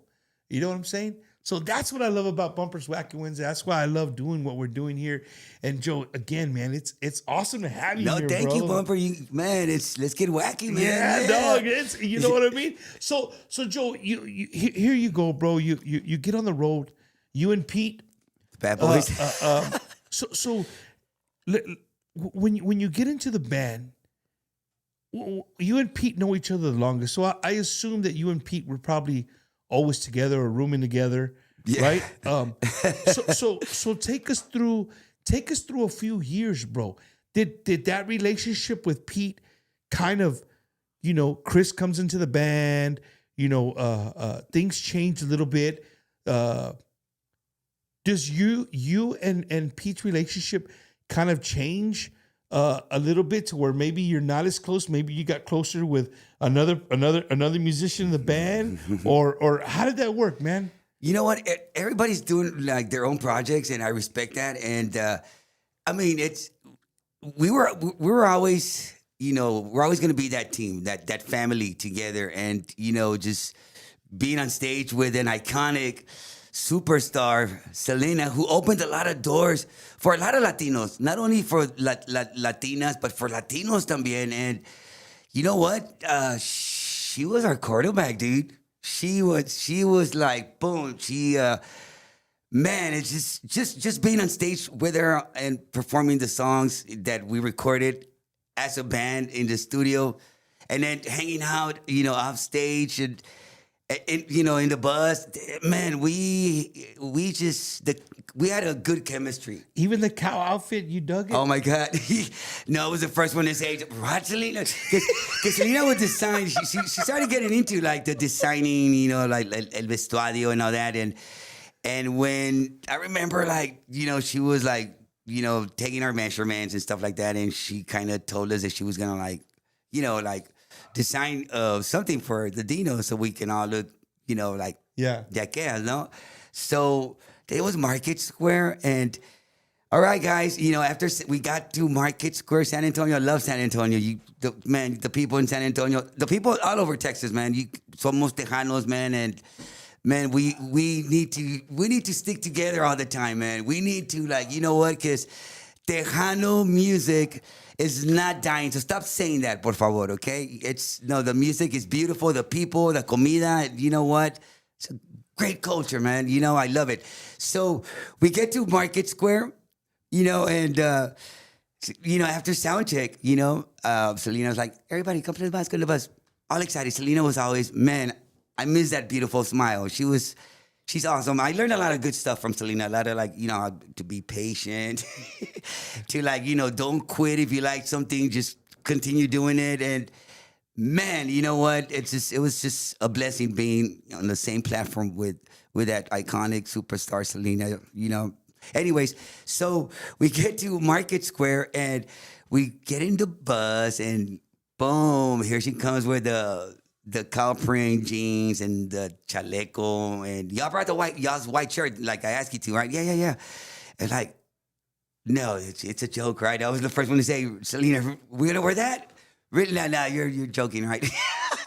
She gave me like a smile, and instead of her getting mad at her, she gave me a smile. No, you're wearing this. Y'all try it on, and like, Selena, vamos a aparecer vacas on stage. By then, she was already, like, learning Spanish, and she did good. Like, she picked up the Spanish de volada, man. Yeah. Vamos a aparecer vacas. Y bueno, pues una vaca acá bien flaca. Really? We're going to wear this? And I know she was serious because she smiled. And okay. So all right, I guess she's serious. So we all tried on the cow print jeans. He thought, like, let's look here, like, all right, okay. Do you feel weird, Pete? Do y'all feel weird? Well, but you know what? Hey, she designed them. Let's boom. Like, I had to change my story because I started, mentally telling myself, dude, she probably worked hard, like designing, something for us guys.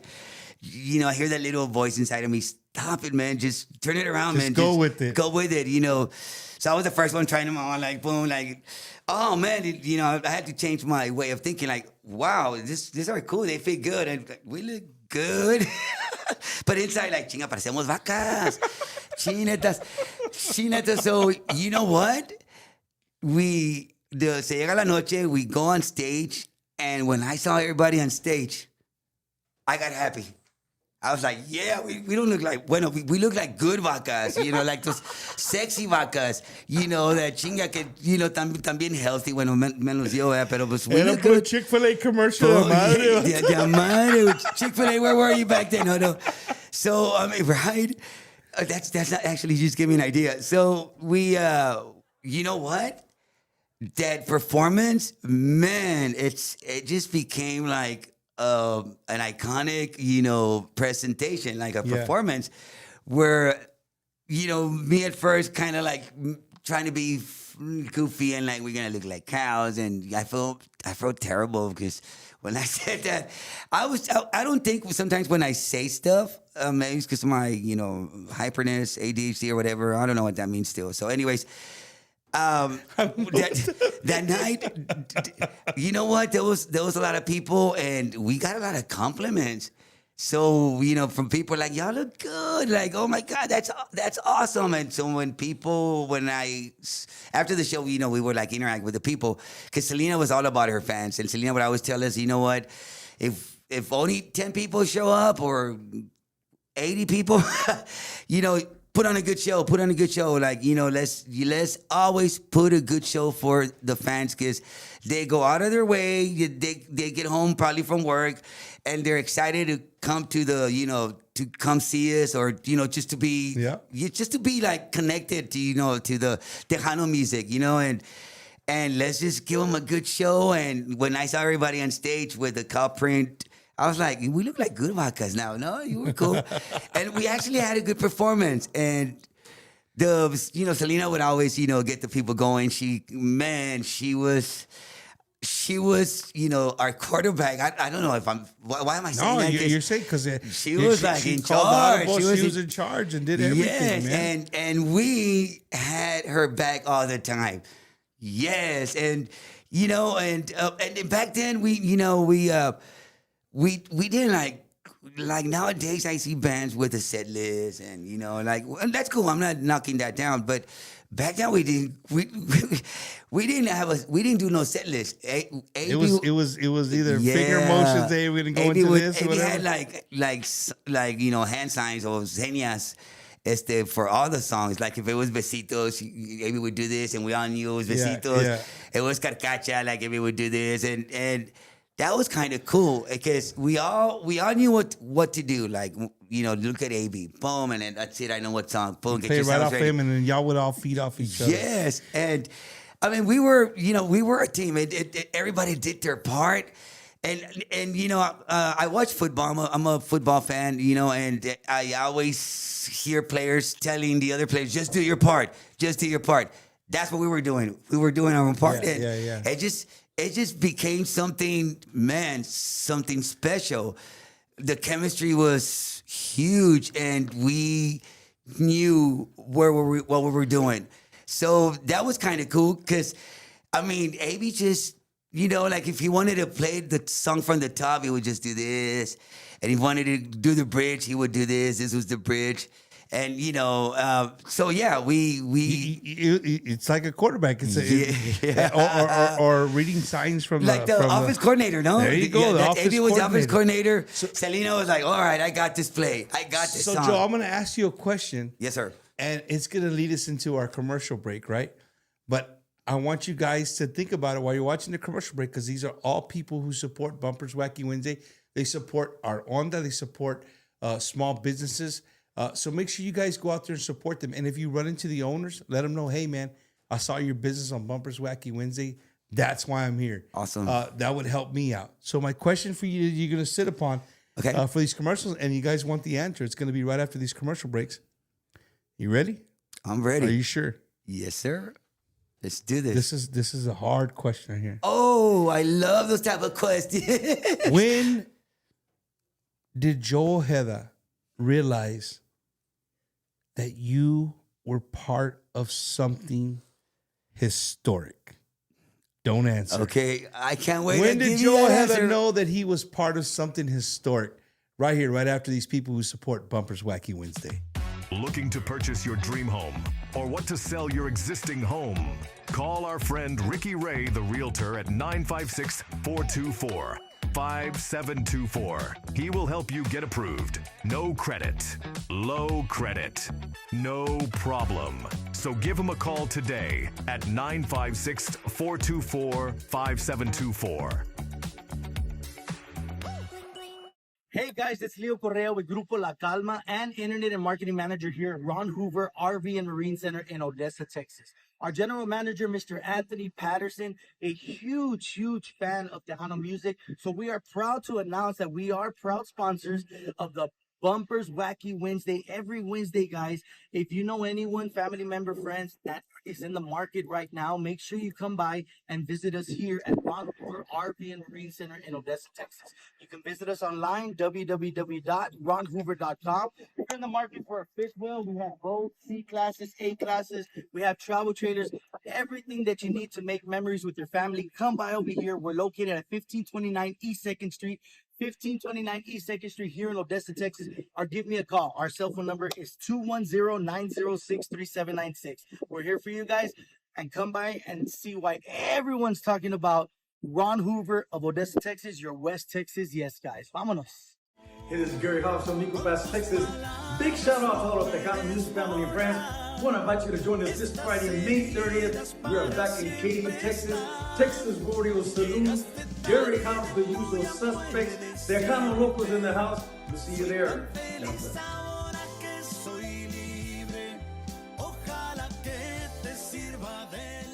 Blue Agave Travel proudly presents Tejanos in Paradise 2026. No passport required, selling out of the Port of Galveston with a full-service casino, dancing, and more. February 1st through the 7th on Carnival Cruise Ship Dream.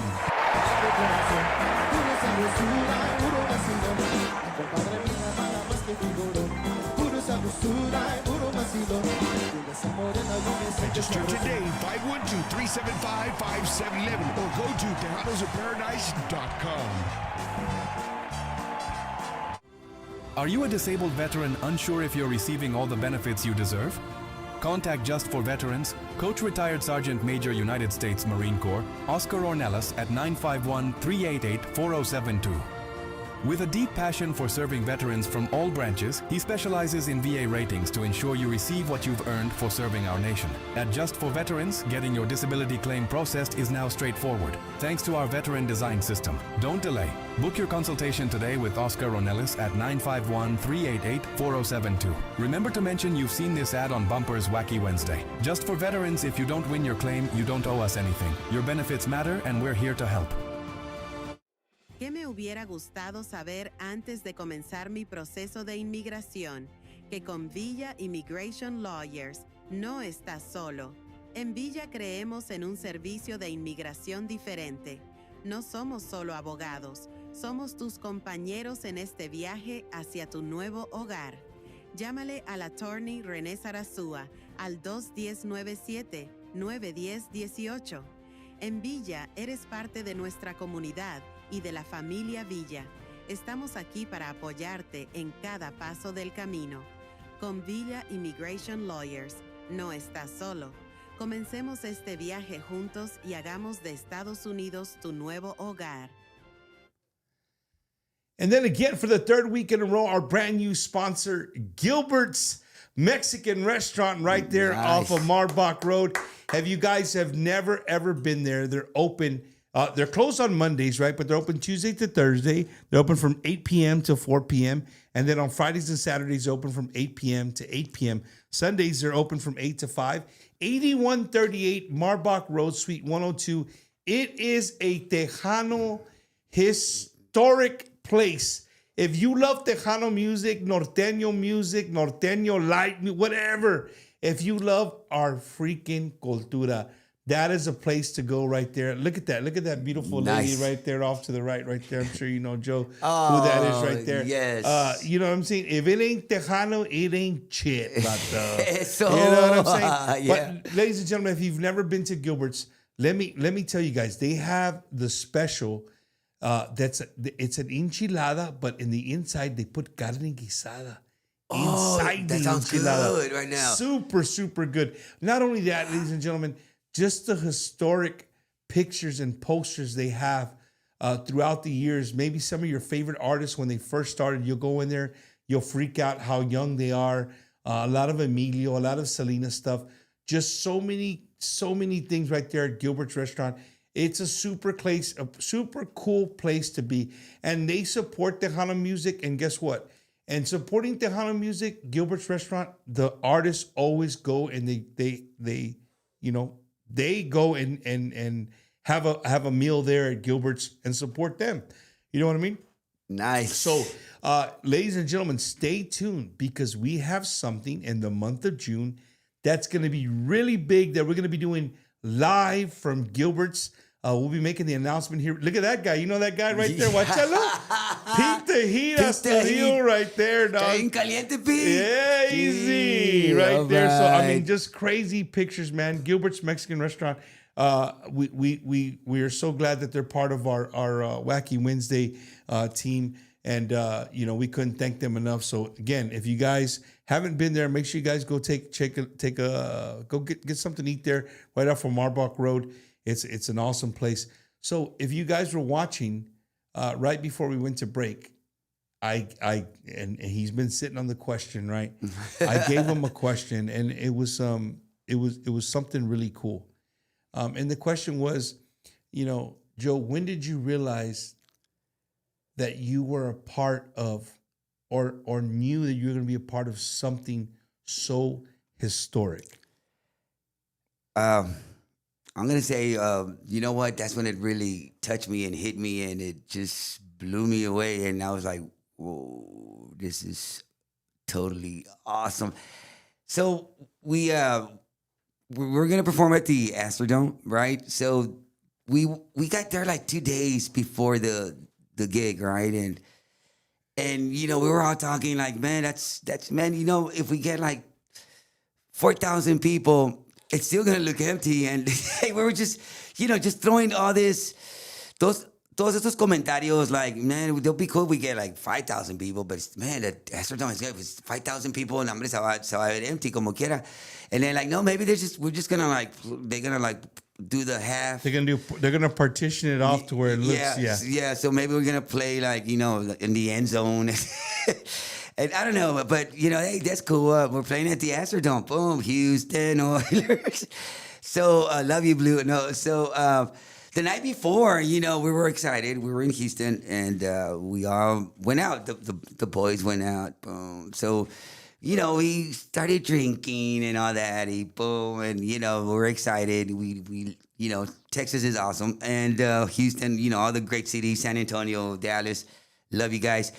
So, se llega el día del performance y andamos bien crudos, all right, let's go jam for, it's going to look empty, but it's all right, we're playing at the Astrodome. We were excited because we were playing at the Astrodome. So, pues, hombre, we get to the Astrodome. We see, chingos de cars. Y dije, a la madre. It's for something else, and Abraham, like, I'll be right back. Se baja el viejo. I love calling him viejo. So se baja y, Abraham, I love you, with all due respect. Se baja y, pum, y voy a checar algo, no sé. And then we see him kind of like running, dude. Running back to the bus, kind of like, moving fast. Power walking, let's call it power walking. Yeah. Ya se enojó el señor. Y bueno, se sube al bus. Catching his breath. And then maybe, Dad, what's up? You okay? It's jam-packed in there. Yes, we were excited. I don't know. I didn't know how to act. I just me aventé un grito. So, all right, really no. So, I AB y Joe y todos y check, like, a la madre, está lleno. Pero se van a caer when we go on. Otra vez, still that doubt, and no, hombre, dude, we get on the platform. We were all crudo. And it's like, damn, and AB, dude, just, come on, we're gonna, come on, let's take it that extra mile, guys. Come on, please, come on, guys. This is huge, man. Fucking jump pack. Oh, sorry, I said the F word. Now that way, it's Bumpers Wacky. You can say I whatever the hell love you it. want. It's fucking jam packed. Those were his actually words, and we're like, we got this, AB, we got you, man. We got you, man. We just, ando bien crudo, chinga.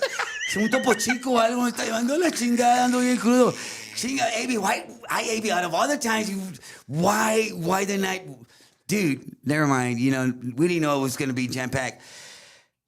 All right, this is it. So we go in and it's fucking jam pack. Oh, jam pack.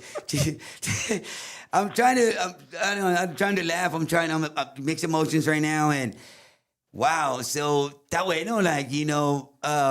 we get on stage and man, it looked awesome, dude. Tenían signs de Selena y la gente estaba como bien entrada. They were waiting for Selena. So all right, bien crudos, chinga, chinga, un topo chico, a ver si me puedes conseguir un topo chico, me manda llevando la chingada. So, that way, we do the intro, orale, Chris, just solo out, dude, we'll just hold the key. I'm pretty sure you all know the intro, right? Chinetas, and, waiting for Selena, and then when we saw Selena, here comes our quarterback, Tom Brady, boom.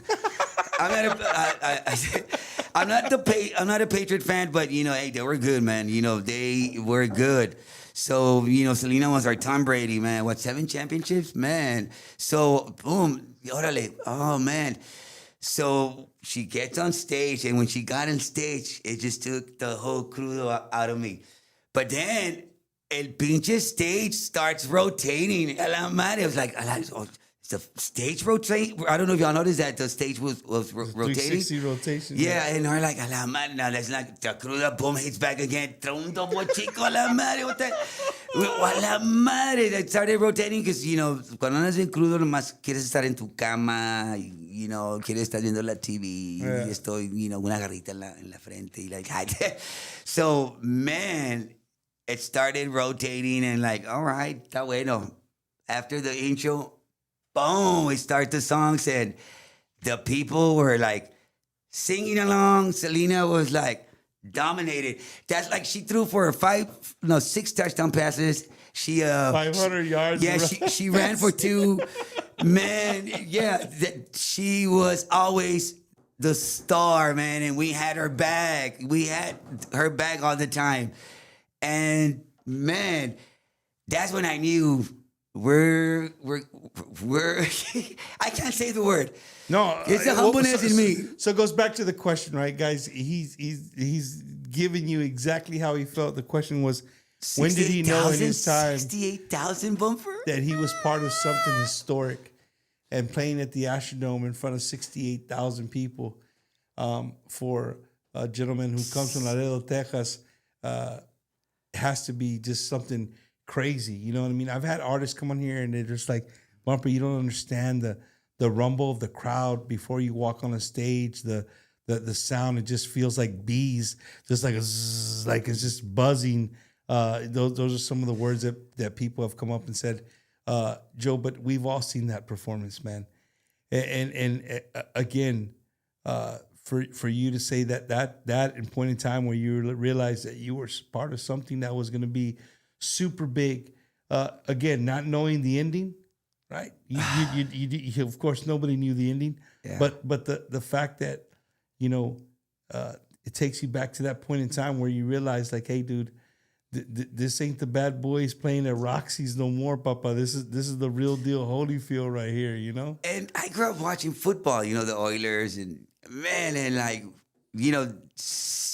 would always see the people estaba lleno, the Astrodome y todo. But when we were doing our performance, it took me, it kind of quickly, it took me back to those moments when I'm a Cowboy fan, right? But I love the Oilers también. It took me back to oh man, watching football, and they would like, sometimes the cameraman would like, Ya salir Earl Campbell ahorita de volar. Boom, right? Gee, neta. He thought Warren Moon was gonna throw you something from the touch. UT, man, chinga Longhorn, boom, ahí en el chinga unas pinches piernotas que tenía, no, hombre, pues no lo van a. El Earl Campbell. Yeah, man, he was bad. He was awesome. So I mean, I was just amazed, man. I was like, wow, this is because we were playing in Mexico, right? And a lot of people would go see us. We would play with Bronco and all this other stars, Siempre en Domingo and all that. But to just the Astrodome, que verlo lleno, like with a lot of people, and like signs de Selena y todo, la gente singing the songs, it just took me to a different level. Guess you never realize as an artist how much people you touch, man, until you see that. And you know what? People singing your songs, man. Selena fans, you guys are the best, and I love you. I love you all. Thank you for the support. And you guys are special. You guys are part of the team. It's not just Selena Los Dinos. It's you fans. You fans are part of the team. So it just brought me, I don't know, it just made me more humble. I'm gonna say humble, because I don't know. I was just amazed, and we were all crudos. But I think that was our best performance, being crudos, and and playing for 68,000 people. Just growing up, watching the Oilers, and that it made it so special, man. I kept thinking about my brother. I had one brother in our family that was a Houston Oilers fan. So it is like, wow, like I can't wait to tell Martin, like, and if played where the Oilers played, man. Yeah, and if I had an iPhone back then, got selfies con toda la gente. We didn't have that, but you know what?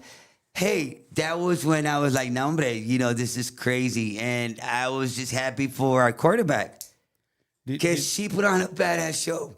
Yeah. Joe, is there something that you can remember that you can go back to where, everything that, when you mentioned Selena, it's always been the band. And Selena, what she meant to you, and her smile, her contagious smile, the way she was, the thing you talked about, wearing the cow suit. Las vacas. Is there something that Joe has in the back of his head that you will never forget that was personable between you and Selena, as far as like, just a personal moment to where you're like, wow, man, you can think back and be like, dude, remember this, or remember she told me this, or whatever the case may be. Is there anything like that you can remember that was very personal, that was just you and Selena? You know what? The unexpected, hug and the I love you words. I'm over here talking, and then I would just get this hug, and it's Selena, I love you. I love you too, girl. It kind of makes me sad in a way, because I don't know. Just I'm not expecting her to hug me. I'm over here like talking, to fans, or not fans, but like people that well, of course, fans that knew the family and would hang out with us after the show, and we'll go eat, or not expecting her, not just kind of like the drop in when you have relatives that don't call you, that they're coming over, they're just knocking like hello, kind of like that. Just feeling her arms, just hugging me, and then her telling me I love you. I was like, I love you too. That was. So I'm going to put you in an uncomfortable position, and I don't usually do this to my guests, but it's just something that's bothering me. You watched the movie, or you watched the Netflix special, right? And of course, it's never exactly, I think Suzette helped with the Netflix special. So, yeah. She lived it. She some of those parts, she lived it. She knew what it was like. She knew she was around Selena all the time. Our homie, Mr. Chris Perez, saludos to Chris.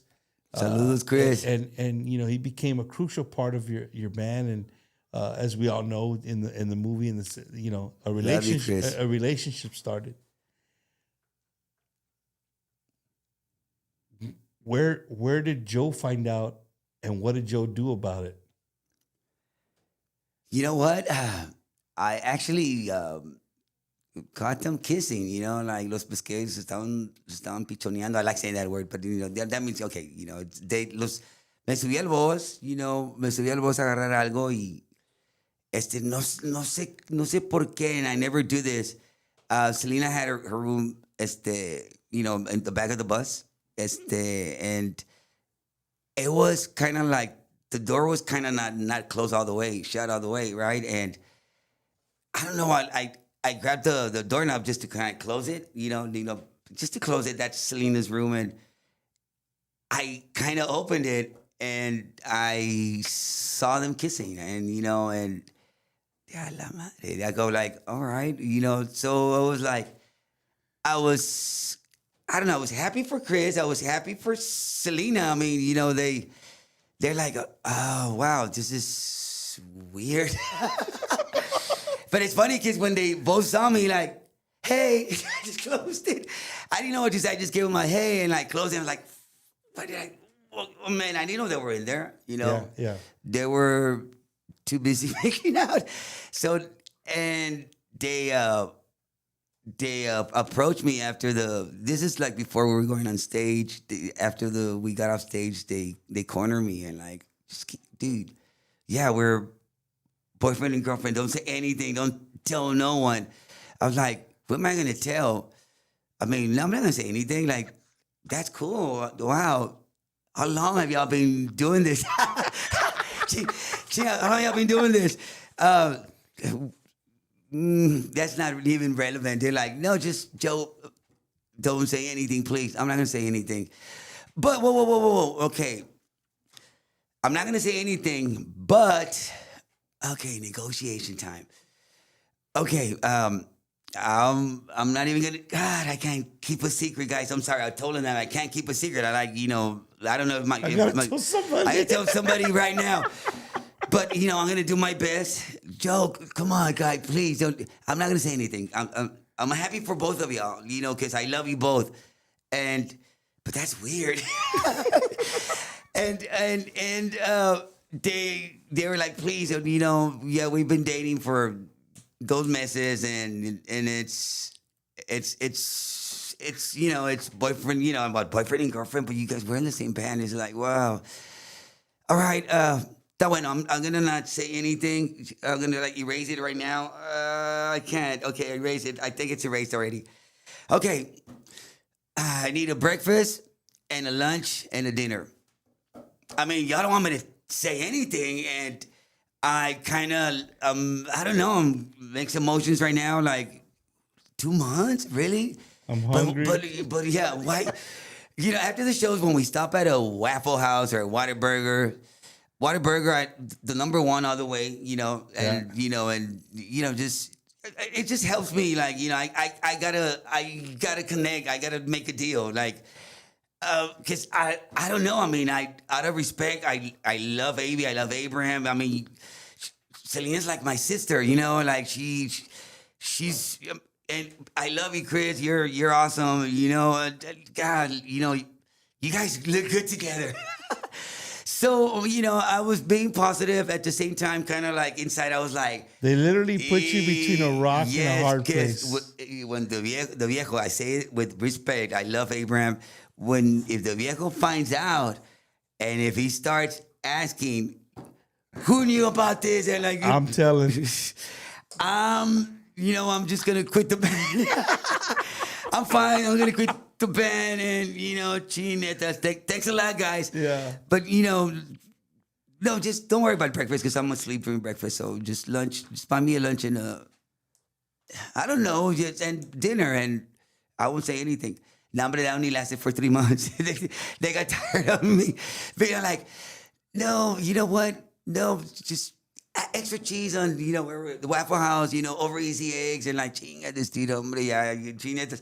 I'm going to tell everybody I can't pay for this guy's food no more. I mean, because at the same time, I didn't want what they're, they're them being like, Hey Joe, but like in the movie when you confront Chris and you're like, hey dude, if AB finds out, like you're done, dude. Yes, that really happened. That conversation really happened. Yes, and it actually it didn't happen, at a hotel room. It happened right there. Like, I mean, in front of Selena. Like, okay, if AB finds out or whatever, and if he finds out that I knew, and I mean, I'm not taking the hit for you. I don't want to be in the middle of this, but por eso, like, you know what? Let me negotiate. So that way, if they find out and it hits, the caquita hits the fan, and they was chinga, you knew all this time, you didn't tell me, like, dude. I mean, I gotta like, if I'm gonna get fired or whatever, because I knew, and and it's something that I feel like I need to talk to, like, to AB or. If you know what? Okay, if Abraham finds out, Chris, this is it, man. I don't think he's gonna like it, man.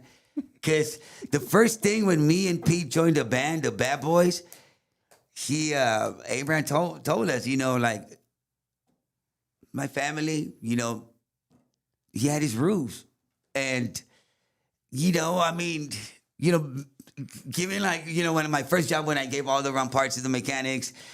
It took me to that place where, like, hey, he's my boss, man. He's here. All right, you know what? Something. If he finds out something bad's I know something. He's not gonna like it, Chris, because he's very protective. That's his baby, and is this a business? But I'm happy for you guys. Don't get me wrong. I'm happy for you. If you guys are in love, I went like that, and. I mean, I'm happy for you guys, but I mean, I don't know. I'm confused right now, but I'm not gonna say anything.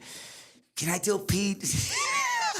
Can I tell somebody? I think if I tell somebody, I'll be okay. I'll be okay, but I need to tell somebody, please, please. It's killing me inside. I don't think it's not a good thing. And sure enough, that's wild, man. When Abraham found out, y'all know the story, right? Yeah. It got ugly. And I was like, told you. Damn. And you know what? But, when I knew, I was the first one to know about them, I was happy for them, but at the same time, I was like, hijo de hombre, si se da cuenta el viejo, ya valió. Yeah. Ya valió, porque AB, and thank you, AB, for like, AB wanted Chris in the band. Chris was playing with Chelly Lattes. Yeah. I'm pretty sure you know the story. Yeah. We went to, and Chelly Lattes and Selena were friends. We went to their rehearsal and we saw Chris. He was wearing a hat, toda la greña para abajo, and like, and when I heard him play, man, he's badass. And I was like, thanks to AB, because when he brought the Bad Boys in. And not that I'm taking anything away from the Dinos, because we were a team. We just did what we had to do. But, me and Pete kind of like gave their cumbia sound a 956 sound. And I'm not just saying that. I'm saying it because it's true. I mean, because if you take the Bad Boys out of the band, I don't think Carcacha, Bailas de Cumbia, and all those Amor Prohibido, all those good songs. And I'm not taking anything away from the band, but those are true facts, and I'm saying them right now. And I was like, man, if Abraham finds out, se va a quebrar el grupo o algo. No sé qué va a pasar, pero it's not going to be a good thing. Yeah, it's not going to be a good thing, man. And sure enough, and you know where it happened? It happened in the Valley. I think it was McAllen. We were, after the show, Casino era el Whataburger, Waffle House, or, one of those type of, donde podíamos comer nosotros. Yeah. It got ugly, dude. Ugly when Abraham lo chingan. I feel sorry for Chris, dude. I kind of wanted it. Abraham, it's all right. I'm just gonna stay with Chris. Man, how is he gonna get home, man? Like Abraham lo corrió la chingada del grupo, and I knew right there on the spot. Yes, and those are true facts, man. But it happened in the Valley, and it happened at a Whataburger, and. Man, empezaron todos los gritos y chinetas y pues Chris trying to man up, and you know what? Hey, I I love you. I love her. We're dating.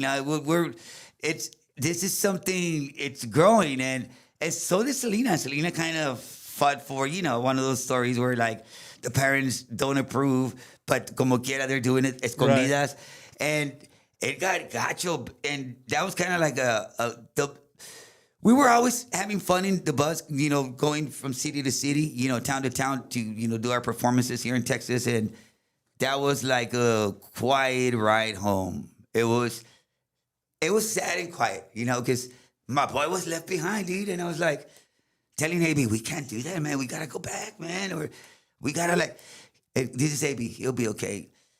And he like, chinga, and here comes the question, and anybody knew that we're doing this, and I just stay quiet, man. I just chinga, dude. I put my pinche headphones on and like chinga, dude. If they find out, si me corren a mí también, it's okay. You know what? Hey, love is love. And when love takes place where it's not wanted, love is always gonna dominate. Yep. And pues look what they ended up doing.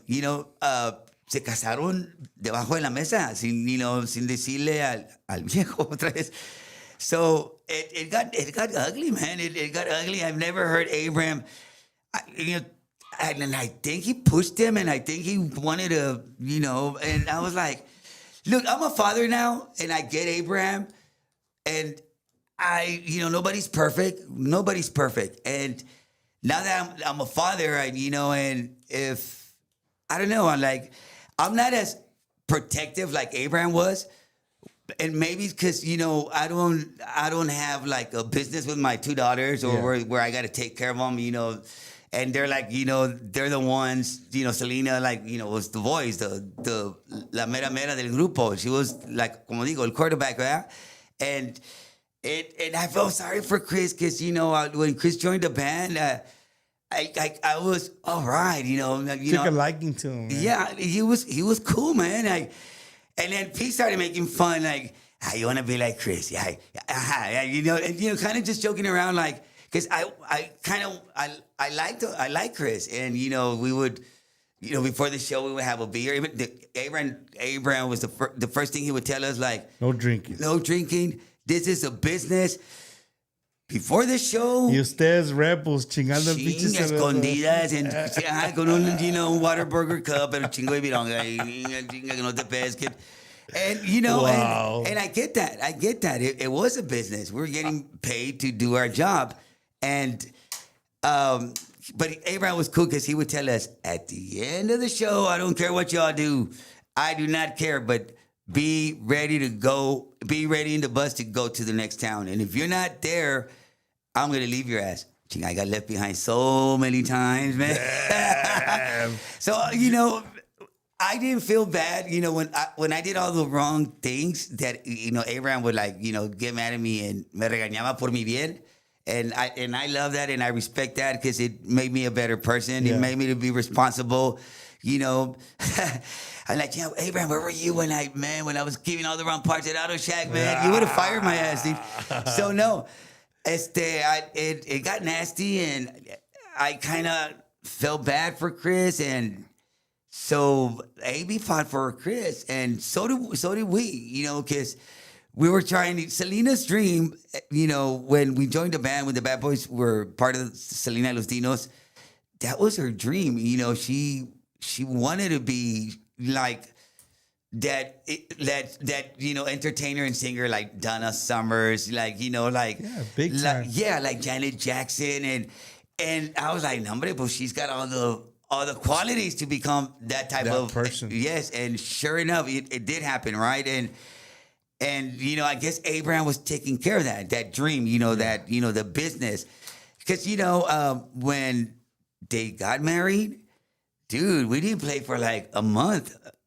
4 weeks. We were trying to figure out what the hell y'all were gonna do. Yes, and like, this is it, it's over, or and then you as a dad, you start thinking, like, ¿qué pasa if she gets, con todo respeto lo digo, pregnant y todo, y vamos a tener que parar, because Abraham was just like, he was business, man. Yeah, for and sure. I get that, and he just was taking care of the business, con su familia that he. And you know the story, the way they started, man. Yeah, So you yeah. got to give that respect. But then again, like, you know, me and Chris kind of like everybody liked Chris. We all got along so good, and we felt it, dude. When we did a couple of gigs without Chris, and I think Chris went with Albert Tiger Diaz. You know, when Albert left La Sombra or whatever, and we didn't have that rock and roll Sound no more. Yeah, it's a little different. so, you know, and so maybe you have a guitar sound, you do the leads. I'm like, what? Just you know what to do. I'm like, all right. So it's not the same, you know, like a keyboard, you know, Playing the guitar. guitar, yeah, I for mean, sure. now, yes, because, you know, different technologies grown so Yeah. fast. But I mean, you can't replace that, you know, sound, and it kind of like it was a wake up call for everybody. So, you know, when they got married, that's, you know, Abraham didn't wanted to, you know, handle that situation. Because I mean, like, if you're a dad and your daughter se casa y no te dice, se casa a escondidas, how are you gonna react? That's my question. No, for exactly. sure, for yeah. sure. No. So I mean, it was hard for everybody, but you know what? Joe, you again, man. Like, everybody knows the story, right? Everybody, you know, you've seen the movie, you've seen the Netflix series, you've read books, magazine articles. You know, we're here with the legend, man. Joe Ojeda is an absolute legend, one of the original Dinos. He lived it, breathed it. He was there for every part of the ride, for all the ups, all the downs, all the stuff that was hiding in the background. He lived it, man. As you stop to think about that's freaking crazy. I got a couple of more questions before we wind down the show. One of them, one of the questions is, you know, where was Joe Ojeda when you got the phone call that Selena had been, you know, taken from this earth, man? Man, you know what? That night, I actually got to see Selena the night before the tragedy, you know, took place. We, you know, me and AB and Ricky, of course, we were the three amigos that would start the whole production and start working on, you know, her other songs or whatever, yeah. And, you know, Selena was already like, you know, going to Nashville, you know, recording, you know, those awesome songs with those top, you know, producers. And we were working on her, you know, Tejano stuff. Yeah, Tejano stuff. And you know what? It's all good because we were like happy. I was happy for Selena because she, you know what? She would always tell us like, you know, you guys are always going to be my band. You're always going to be my band. And I know that AB was kind of hurt in a way because when he found out that, you know, Selena, like, you know, AB's being like let's call him producer or, you know, the guy that, you know, always, you know, kind of like, you know, call a lot of shots for Selena's music. Right. And I give him credit because he brought in the Bad Boys and then he brought him Chris. He was like getting elements to, you know, better the whole band, you know, and I give him a lot of credit, you know, because I know what he was thinking in his head. Oh my God, we need another keyboard player. We need another singer to help Selena out. So when she gets tired, because Selena would dance all night. She was an entertainer. And it's hard to dance and sing and not run out of breath. I've done that, and I'm like, I want to faint. So AB was, you know, like, I need, you know, he kind of like built this perfect, you know, band, you know, and it was an iconic, you know, band. And we were like, chemistry was so powerful. Like, we got along so good. And you know, when you have fun, when you're working and you're having fun, everything, man, comes into place. Yeah. And you don't even spend time when you're having fun, when you're working and having fun, and because you're doing what you love to do. Not work. Time flies así. But you don't pay attention. Like, a la Maria, son las 11, because you're having so much fun doing what you love to do that time is like, no, hombre, se va así de volar el tiempo. So, you know, AB was, you know, and I give him a lot of credit, you know, Dad, ya son adultos, you know, we need, I mean, Selena, and just accept it, acéptalo, por favor. They got into it también, and I every time they would get into it, because it's like a personal thing. I would always just like go to my happy. I would go to the bar no? and get drunk. I would get out of their way. I had so much respect for. They were my family too, man. I was with them for almost 8 years. On the road, just in the bus, and my family was in Laredo, but yeah, you spent more time with them on the road, man. And so you were in Corpus when I mean you got to see her that you yes, said the night I was. before? We were working on her Tejano record. Let's call it Tejano because Tejano is awesome. That's where we started, and we're never gonna forget about that. We love you guys. We love Tejano. And the market's not dying. So yeah, por favor, no digan eso. No me vengan ni me pregunten eso a mí porque I'm just gonna like laugh and say, I'll be back. Yeah. Let's not be negative. Yeah, let's stick together, Latinos. We're everywhere, and you know what? We're Latinos. We got this. We're dominating. So if we stick together, man, more things, beautiful things are gonna happen all the time. We need to support each other. So AB, he had to like literally beg, and I guess Abraham realized, you know what? Hey, it ya pasó. They got married. They did it, bajo de ala, and you know what? Boom. Okay, we're talking about the tragedy. Yeah, I know, but yeah. let me just say this real quick. When they got married, because that was the whole thing to me, and under the mesa, they didn't tell nobody. And as a dad or a mom, it kind of hurts, but yeah, for sure. But then again, remember, it's called love. When you're in love and you're gonna do whatever. Yes, to be with that person, boom, with your partner.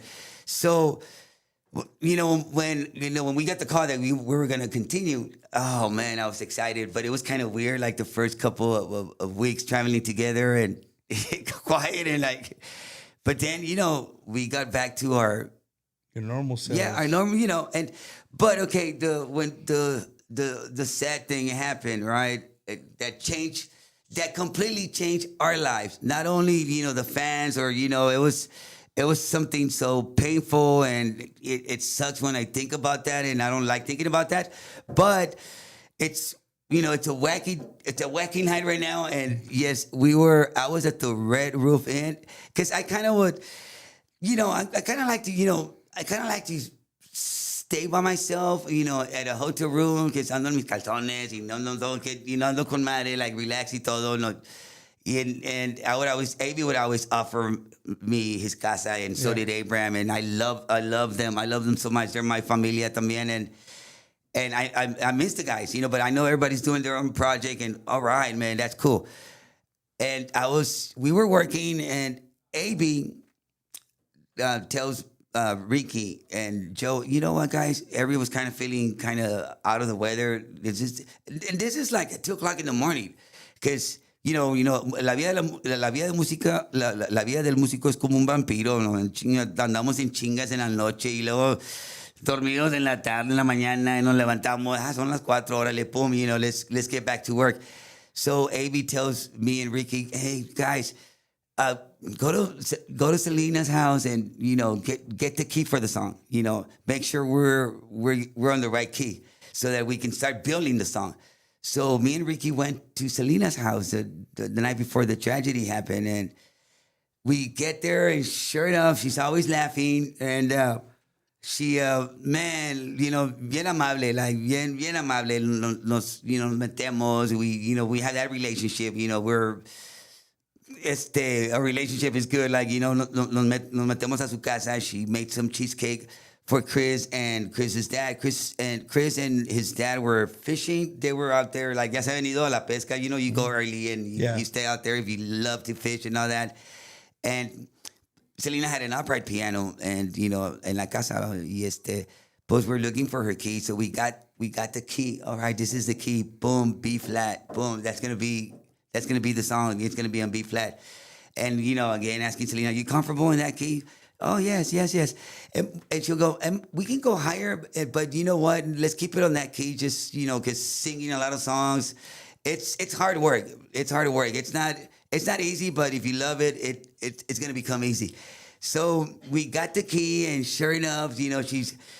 What I like about Selena, she always walked us out, man. That's awesome. So you know what? When y'all get relatives that come to your house and visit you, do that. Like walk them out, man. Make them feel that they're welcome. So we always felt welcome when we went to Selena's house, and it's awesome. It's an awesome feeling. So she's walking us out, and she's like, she's kind of flipping us off and making us laugh because she would always, nos estaba todo el dedote así, and then like, no, you know what? No, we'll do another key, but we'll figure it out. And I'm like, no, we're gonna do it in that key, like kind of just goofing around, and all right, we'll do it in that key, and then okay, we got the key. Thank you, Selena. We'll see you tomorrow, and she goes, okay, tomorrow, am I gonna go to the studio? And I'm like, no, just wait for AB to call you because you just got back from Nashville, and man, she was like, boom, Nashville, and then with us, Nashville, and then with us, so. I give her a lot of credit, man. She's awesome. So I went, Ricky drops me off at the hotel. My car was there, and chinga, son las 4 de la mañana, like, boom, con madre, llego, me acuesto, and my phone started ringing, like, got you bad, and I was tired, and I'm over here thinking, like, no, hombre, lo voy a desconectar. So I tenía mucho sueño, I didn't have to be at Q Productions the following day, like, at 4 p.m., so now I'm gonna sleep some more. Lo desconecté de la pared the phone and so I can sleep. But it was I didn't know why it was ringing. I was like, man, if it's not my girlfriend at the time, now my wife Raquel. I mean, it's probably Pete or I don't know, or like some guys, hey, let's go eat or whatever. Like, no, I'm tired. Like, so I just lo desconecté de la pared, and. Next thing I know, somebody's banging on my door. Bum, bum, bum, bum, bum. I'm at it. Like, look at the clock. It was 2:00. I'm like, oh, okay. So I get up. I open the door, and it's the manager. Like, Rick, is your phone working? Because there's a lot of people trying to get a hold of you, and they can't get through. So they're calling us to go check on you. I was like. Maybe I was like, oh my God, they probably think I'm OD or something. I don't know, I don't know. So, está bueno, like, I was tired and, lo desconecté de la pared, el teléfono. So, cuando lo conecté para atrás, as soon as I plugged it back in, it rang and it was Raquel. Hey, something happened to Selena, like, what's going on? Like, I was like still trying to wake up. What? No. Selena's okay. I saw her this morning at 3:00. We went to her house because we needed to find the right key for her next song. Joe, please, everybody's freaking out. Just call Q Productions or whatever. Like, okay, está bueno, I'll call you back. So me being, it's nothing. It's I don't know why my girlfriend's freaking out. So I called Q Productions, nobody answered. Somebody was always there at Q Productions. So I'm calling, their homes, le estoy hablando a la casa de todos y nadie contestaba. So I snapped, let me call Ricky. Ricky's always home. But we're not playing Ricky's always home watching Cheers. Right? Yeah. No, I love you, Ricky. So I called Ricky and his grandma answered. And le digo, no está Ricardo, te habla Joe. No, está en el hospital. A la madre, en el hospital. Sí, algo le pasó a Selena, me dice su grandma. A la madre. So I dropped the phone, man. I dropped the phone and fucking just ran out of the room, man. I hate talking about that night because I get very emotional. But it's all right. It's all right there. I'm back. It's just,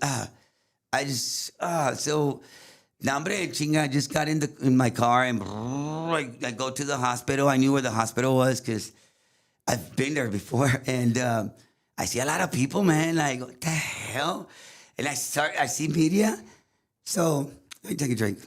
So, like, I don't know, something told me to, go a different way. Don't go through there. So, I parked where the emergency room was. So, I metí por the emergency room and just like the movie, man, everybody's crying, and chinga, when I walked, And I saw Marcy, crying what she said, and like, what the hell? I was still freaking out. And I'm like, man, and then Abby, like, hitting the wall, chinga, echando gritos. What the? So then I see Abraham. I see Abraham walking with the doctor, and I mean, I don't know what to do. So why is everybody crying like a la madre? Like, and I'm like, Marcy, they were so numb, and they were, I guess, in a lot of pain, man. Because, and then I see Abraham, and it was like 10 yards. But those 10 yards, when I see Abraham and the doctor, like, walking my way, that walk, those 10 yards, man, it seemed like it was like 2 miles, dude. Everything was in slow motion. So Abraham se quita los lentes, me abraza y llorando. Y digo, Abraham, ¿por qué tanto llorando todo? ¿Qué onda? ¿Qué pasó? Is everybody okay? Where's Selena? That's the first thing I said. Where's Selena? Like, she's gone. When she said, she's gone, right? And I get sentimental, and because I'm a dad now and I have 2 daughters. And man, I love my daughters to death. And me as a father, we're there to protect our family, right? To take care of our wives and our daughters, our sons and all that. And when she said where's Selena? She said he's gone. And llorando, man. You never seen Abraham cry, man. Like, this is the man that was, tough, enojón, nos regañaba si andábamos cagando el palo y nos regañaba por nuestro bien y todo, y era nuestro manager, era el papá de Selena, and when cuando me dice, she's gone, digo, what do you mean gone? And then other word was Yolanda, that's all he said, and gritando el señor. No, hombre, dude, I just, chinga, se me irritó el pinche corazón. Dije, la madre, no. Y todos llorando. Dije, la madre. So, I didn't want to accept that, dude. And it just made me so numb that I kind of like pushed Abraham, pushed him like just to get away. So I kind of wanted to just get in my car and just, and just sit there and, comprehend everything that was going on. But there was already media, like kind of, outside the emergency, entrance. So there was like a vending machine, two vending machines, and I just, chinga nomás, I found that space and I me metí entre medio de las dos vending machines and pues chinga, pues empecé a llorar. That's Me dio en toda la madre eso. And it's this Yolanda, this lady that always, every time we would play in San Antonio, she would always be there and she would always be on Abraham's ass. Let me start a fan club. Let me start a fan club for Selena. And de tanto que estuvo chingue, pues Abraham gave her an opportunity. Está bueno, you know what? Órale, ya. You know what, dale, empieza and everything was cool, but, you know what, I was the one that told Abraham, we started going to, this is 93, 94, we would go to our performances and we would get fans that would call like, call me, right, and they're like, oh, maybe they want to take a picture, and, saludaba a los fans y todo, like, and they, a lot of families, and, would tell me, like, I paid for 4 jackets and 3 shirts, and I haven't gotten anything. And I was like, okay, and that started. Let me check into it. I thought it was, it's on its way. It's, maybe the merchandise was in back order. I didn't know what to say, but but I was thinking all this stuff, like, but it was happening a lot, and they were even telling Pete and Chris and like a lot of fans complaining that they were not getting their merchandise. And I sent like $400 and I don't know. But it's funny because the fans were still badass, Yeah, they didn't take it out on you, man. No, and you know what? And I think we were playing at SeaWorld and there was this family and the mom and dad, and like a happy family. Families that would come to our shows, and they're young, like siblings, 7, 8, running around and wearing a Selena shirt, yeah. and so I said, you know what? Let me let Abraham know. So I went to Abraham. Abraham, you know what? Chris and Pete didn't want to tell Abraham what was going on, and they probably thought the same thing, back order, or it's on its way, or don't worry, you're gonna get it. We were that type of, let's call it an organization. Like we were. You're a positive thinker. Yes. Man. So I told Abraham's not the first time. I mean, Pete and Chris, también, they've been told, like, but some of the fans they never received their merchandise. And dude, I need to tell you, because this family, man, it's a family, and they're wearing like some Selena shirts y todo, and they haven't gotten their merchandise. So Abraham también being positive. Bring that family over here. Lo subió al boss, a toda la familia esa, y no, hombre, salieron con chingos de mercancía, bien happy. So that was kind of cool. It was cool, and I was happy for the family, and I went up to Abraham and, thank you, man, and no, thank you for telling me. And if you see somebody else complaining, like whatever, like, let me know. So again, and I told Abraham, still a lot of people are telling me, a lot of fans are saying they never got their merchandise. So Abraham, like, he never, I mean, I don't know, I guess when you're nervous, if you were a smoker, he puts out a cigarette and starts smoking. And, Marcy and AB and Selena and Suzette didn't want Abraham to smoke, and he quit for a while, but I guess it was like, okay, something's not right. Yeah. Something's not right. So he started doing the research. Back then, we didn't have the tools that we have today to research something, to get the right answer. And yeah, he found out a lot of, like, checks written out to her, and paper trail. He had it all. Yes, and she was embezzling, dude. She was embezzling. And when Abraham, cuando Abraham brought it to her attention, man, la corrió, and then Abraham was gonna press charges.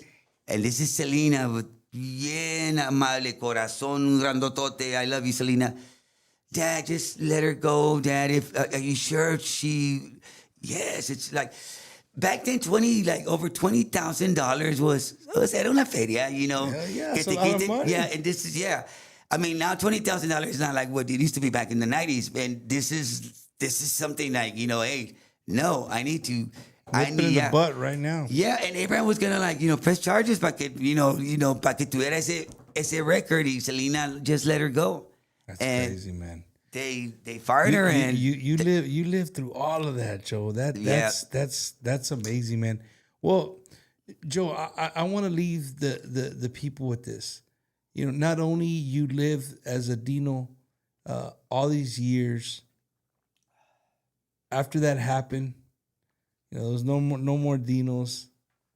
It changed our lives completely. It changed man. your life completely. Got your back. What is Joe Ojeda working on now? You know what? I hear that little voice. Do the same thing you were doing for Selena and los Dinos. Do the same thing. Just, play your piano and just pretend I tell myself, just pretend you're hearing AB. Play that again. I like that. So every time I play something, I think about those beautiful moments when we were creating, and I was excited because finally somebody liked something that I was doing. Yeah. This was not football in high school. This was not like dating the prettiest girl. This is something that, wow, it's just awesome. Because I was never part of a club or a football team, and even though I love sports, and so I kind of love where I was at. You're part of something, man. And you're part of something that was legendary, Joe. And again, like I said earlier, I think a lot of people, well, not a lot of people, I think you guys fail to realize sometimes how big of a part you guys played a lot of our lives. Now, you know what I mean? Like I said earlier, when you said Baila esta cumbia was your thumbprint all over it, and that was just one of them. And I'm sure I could sit here with Joe times 3. We could probably go 3 more hours of nothing, I love this. of nothing but stories. But I do before we call it a night. I do wanna ask. You know, I know you had done some projects before. You had done the Selena kind of like project that you were doing. Yeah. Are you still guys doing that? Are you guys touring? Yeah, I do. When we perform, you know, we perform we play our, you know, our original songs, my original songs that I collaborated with Victoria La Mala, Yorick, and Winifred, and now with Lorena Gomez. And the way I remember Selena is just like, you know, this is the way I remember my girl, you know, and I say my girl with respect, you know, because she was, man, I'm sorry, let me take a drink.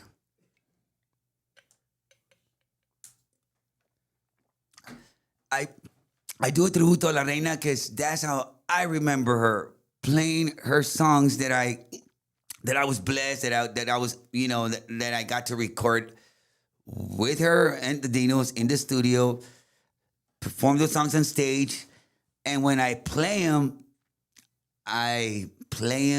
the same way. You know, this is we're talking like when I recorded those songs, 30 years ago or like 25 years ago. I'm doing the same sound. So when you hear the Joe Ojeda band play a Selena song, it's gonna sound like the record, but without Selena. But you know, at the same time, that's how I remember Selena by you know playing the songs that I got to record with her on stage, and see the people like, man, still like singing those songs, dancing to the songs, and then they, you know, when you know the performance is over, you know, like I interact with the people because Selena was all about the fans.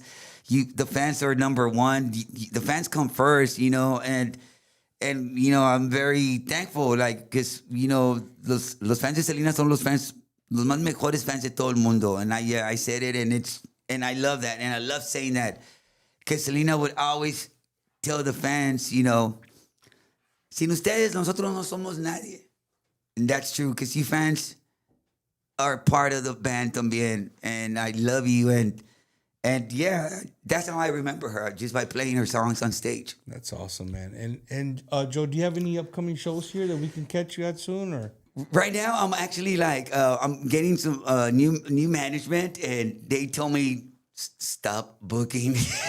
Because, you know, it's me and my wife doing all the booking, doing everything. And it's kind of like, it's work, you know, and, you know, the promo and then the studio.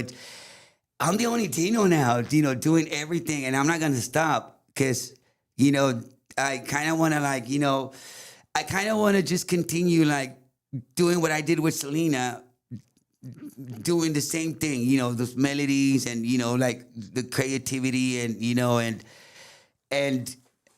I'm just gonna continue, and I'm very thankful because my now that we're empty nesters, you know, I have 2 daughters. My oldest is in San Francisco. She graduated from Our Lady of the Lake, and now the little one, they're 6 years apart.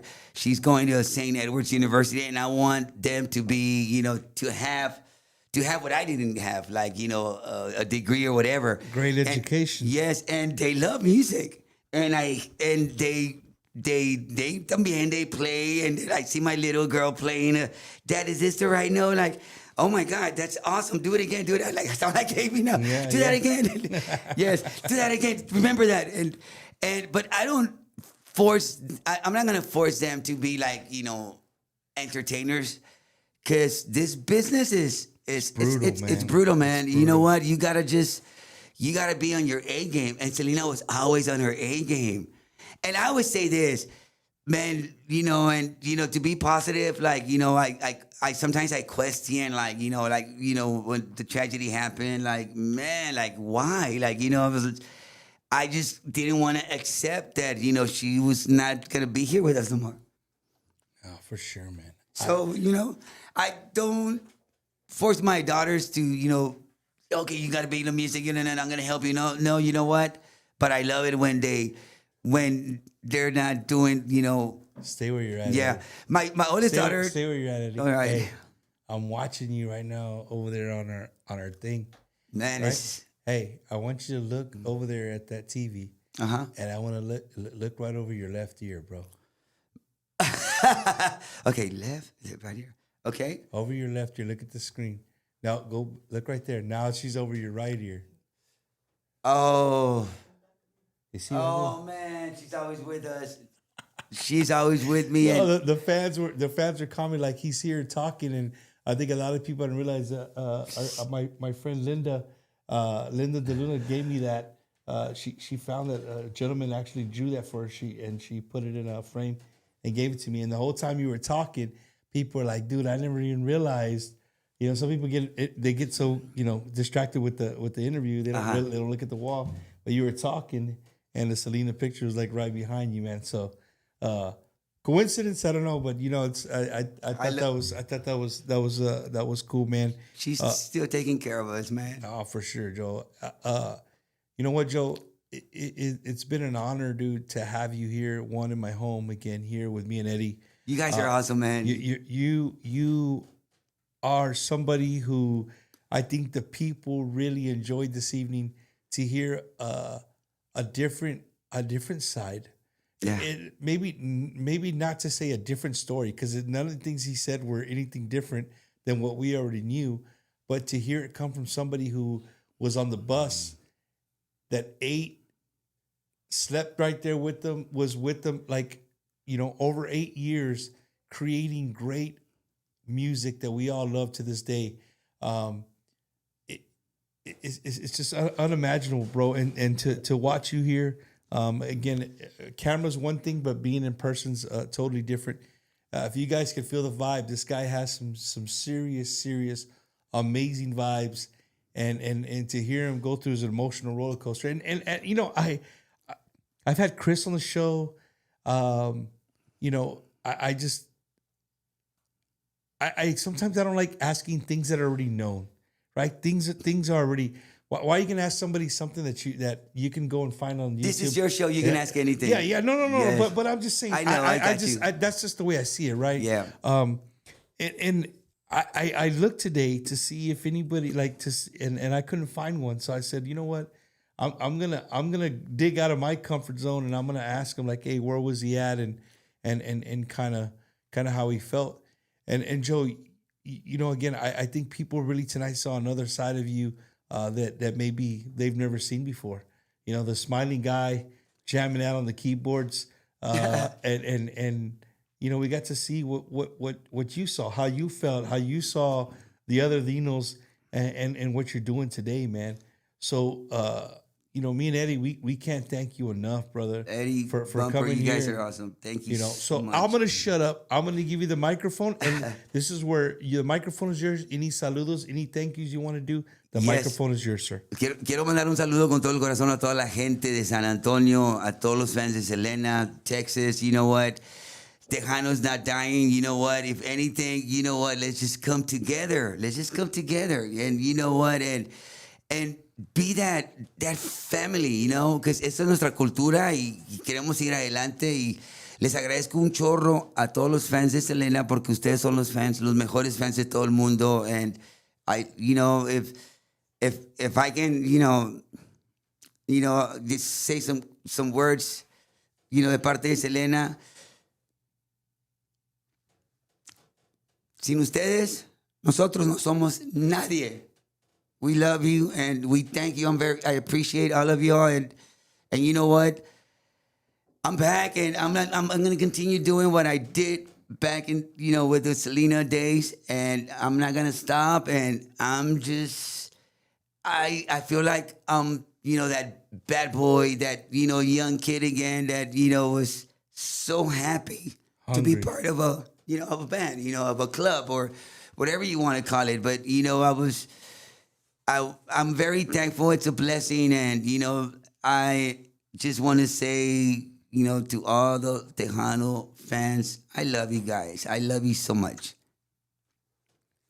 Man, amazing. When I start receiving personal messages and stuff like, "Hey, man, I'm lost for words." This show, I did not think that it was gonna go the way it went.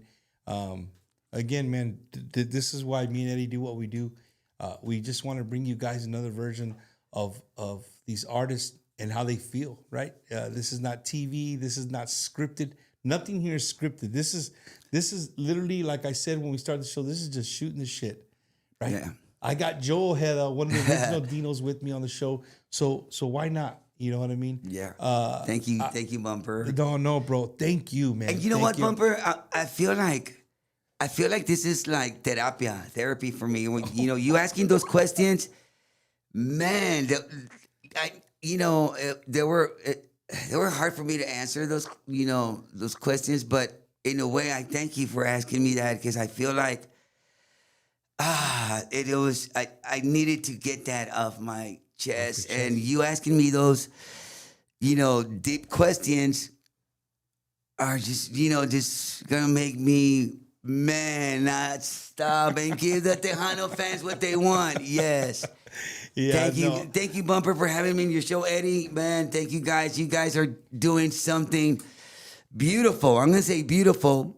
And you know what? You guys, I thank you guys, because you guys, the men, are also part of the band. Without you guys, you guys help us, this, kind of like, play our music, and I'm not saying just Selena Los Dinos, all the artists, Ram Herrera, like Latin Breed. I can go back to like some old school Laura Canales, like if we come together, let's stay together, Tejano fans. You know what? We have a good culture. We have great music. We have la comida está con madre. So no le aflojen. You know what? Sigan apoyando a Bumper y a Eddie y a todos los shows out there, a todos los podcasts que están ahorita promoviendo la música tejana. Sigan apoyando, porque ¿sabes qué? Eso nos da alimento a nosotros para darles lo que ustedes quieren. Y ¿sabes qué? Yeah, stop saying que tejana is dying. Nothing's dying. You know what? Let's just be thankful, and let's just compliment each other. We don't need to be knocking everybody down. You know what? If not that I'm gonna say something like, we gotta be like the Chinitos. The Chinitos, they always stick together. We can be we can do that. Let's just do that. Let's support each other, and let's just, you know what? Let's just be thankful we're here today. Just be thankful, and I'm gonna say it one more time. Love you, fans, todos los fans, and no nomás de este género tejano music. Support the music, because without music, boom. Without music, picture that. Without music, ¿qué estuviéramos haciendo ahorita sin música? ¿Qué es lo que hace uno cuando uno conecta con una canción? Like when you connect with a song, like it makes you happy, it makes you sad. Yes, it brings the best out of you. So it brings you through a roller coaster ride. Yes, music is medication, it's alimento. So I just want to say thank you. And Bumper, Eddie, thank you for having me. And I feel at peace right now. Thank you for asking me those questions, man. Good. You know what? See, Eddie, we gotta go to school. We're gonna be counselors now. Yeah. You know what? No, therapists. We're gonna be therapists. Con madre. ¿Sabes qué? Ahora sí me siento más de aquellas. ¿Y sabes qué? It's party time now. You know what? That's it, you know baby. What? San Antonio, the heart and soul of Tejano music. I just want to say one word. Well, two words. Thank you. That's awesome, man.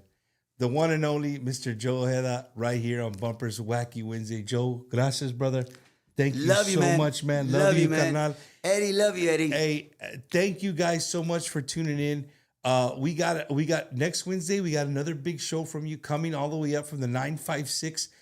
They've been on a couple of times. Nice. They right now I call them the king of collabs. Right, we're gonna have Grupo Mesteño up here for the 956, and they're coming to jam. They're coming to cook. Eddie, you gotta come hungry next week. They're gonna cook too. So I don't know. We might do a little cooking show with the live little fara. We don't know, bro. It's Wacky I might even Wednesday. do the dropping. We don't know. We don't know what's gonna happen, right?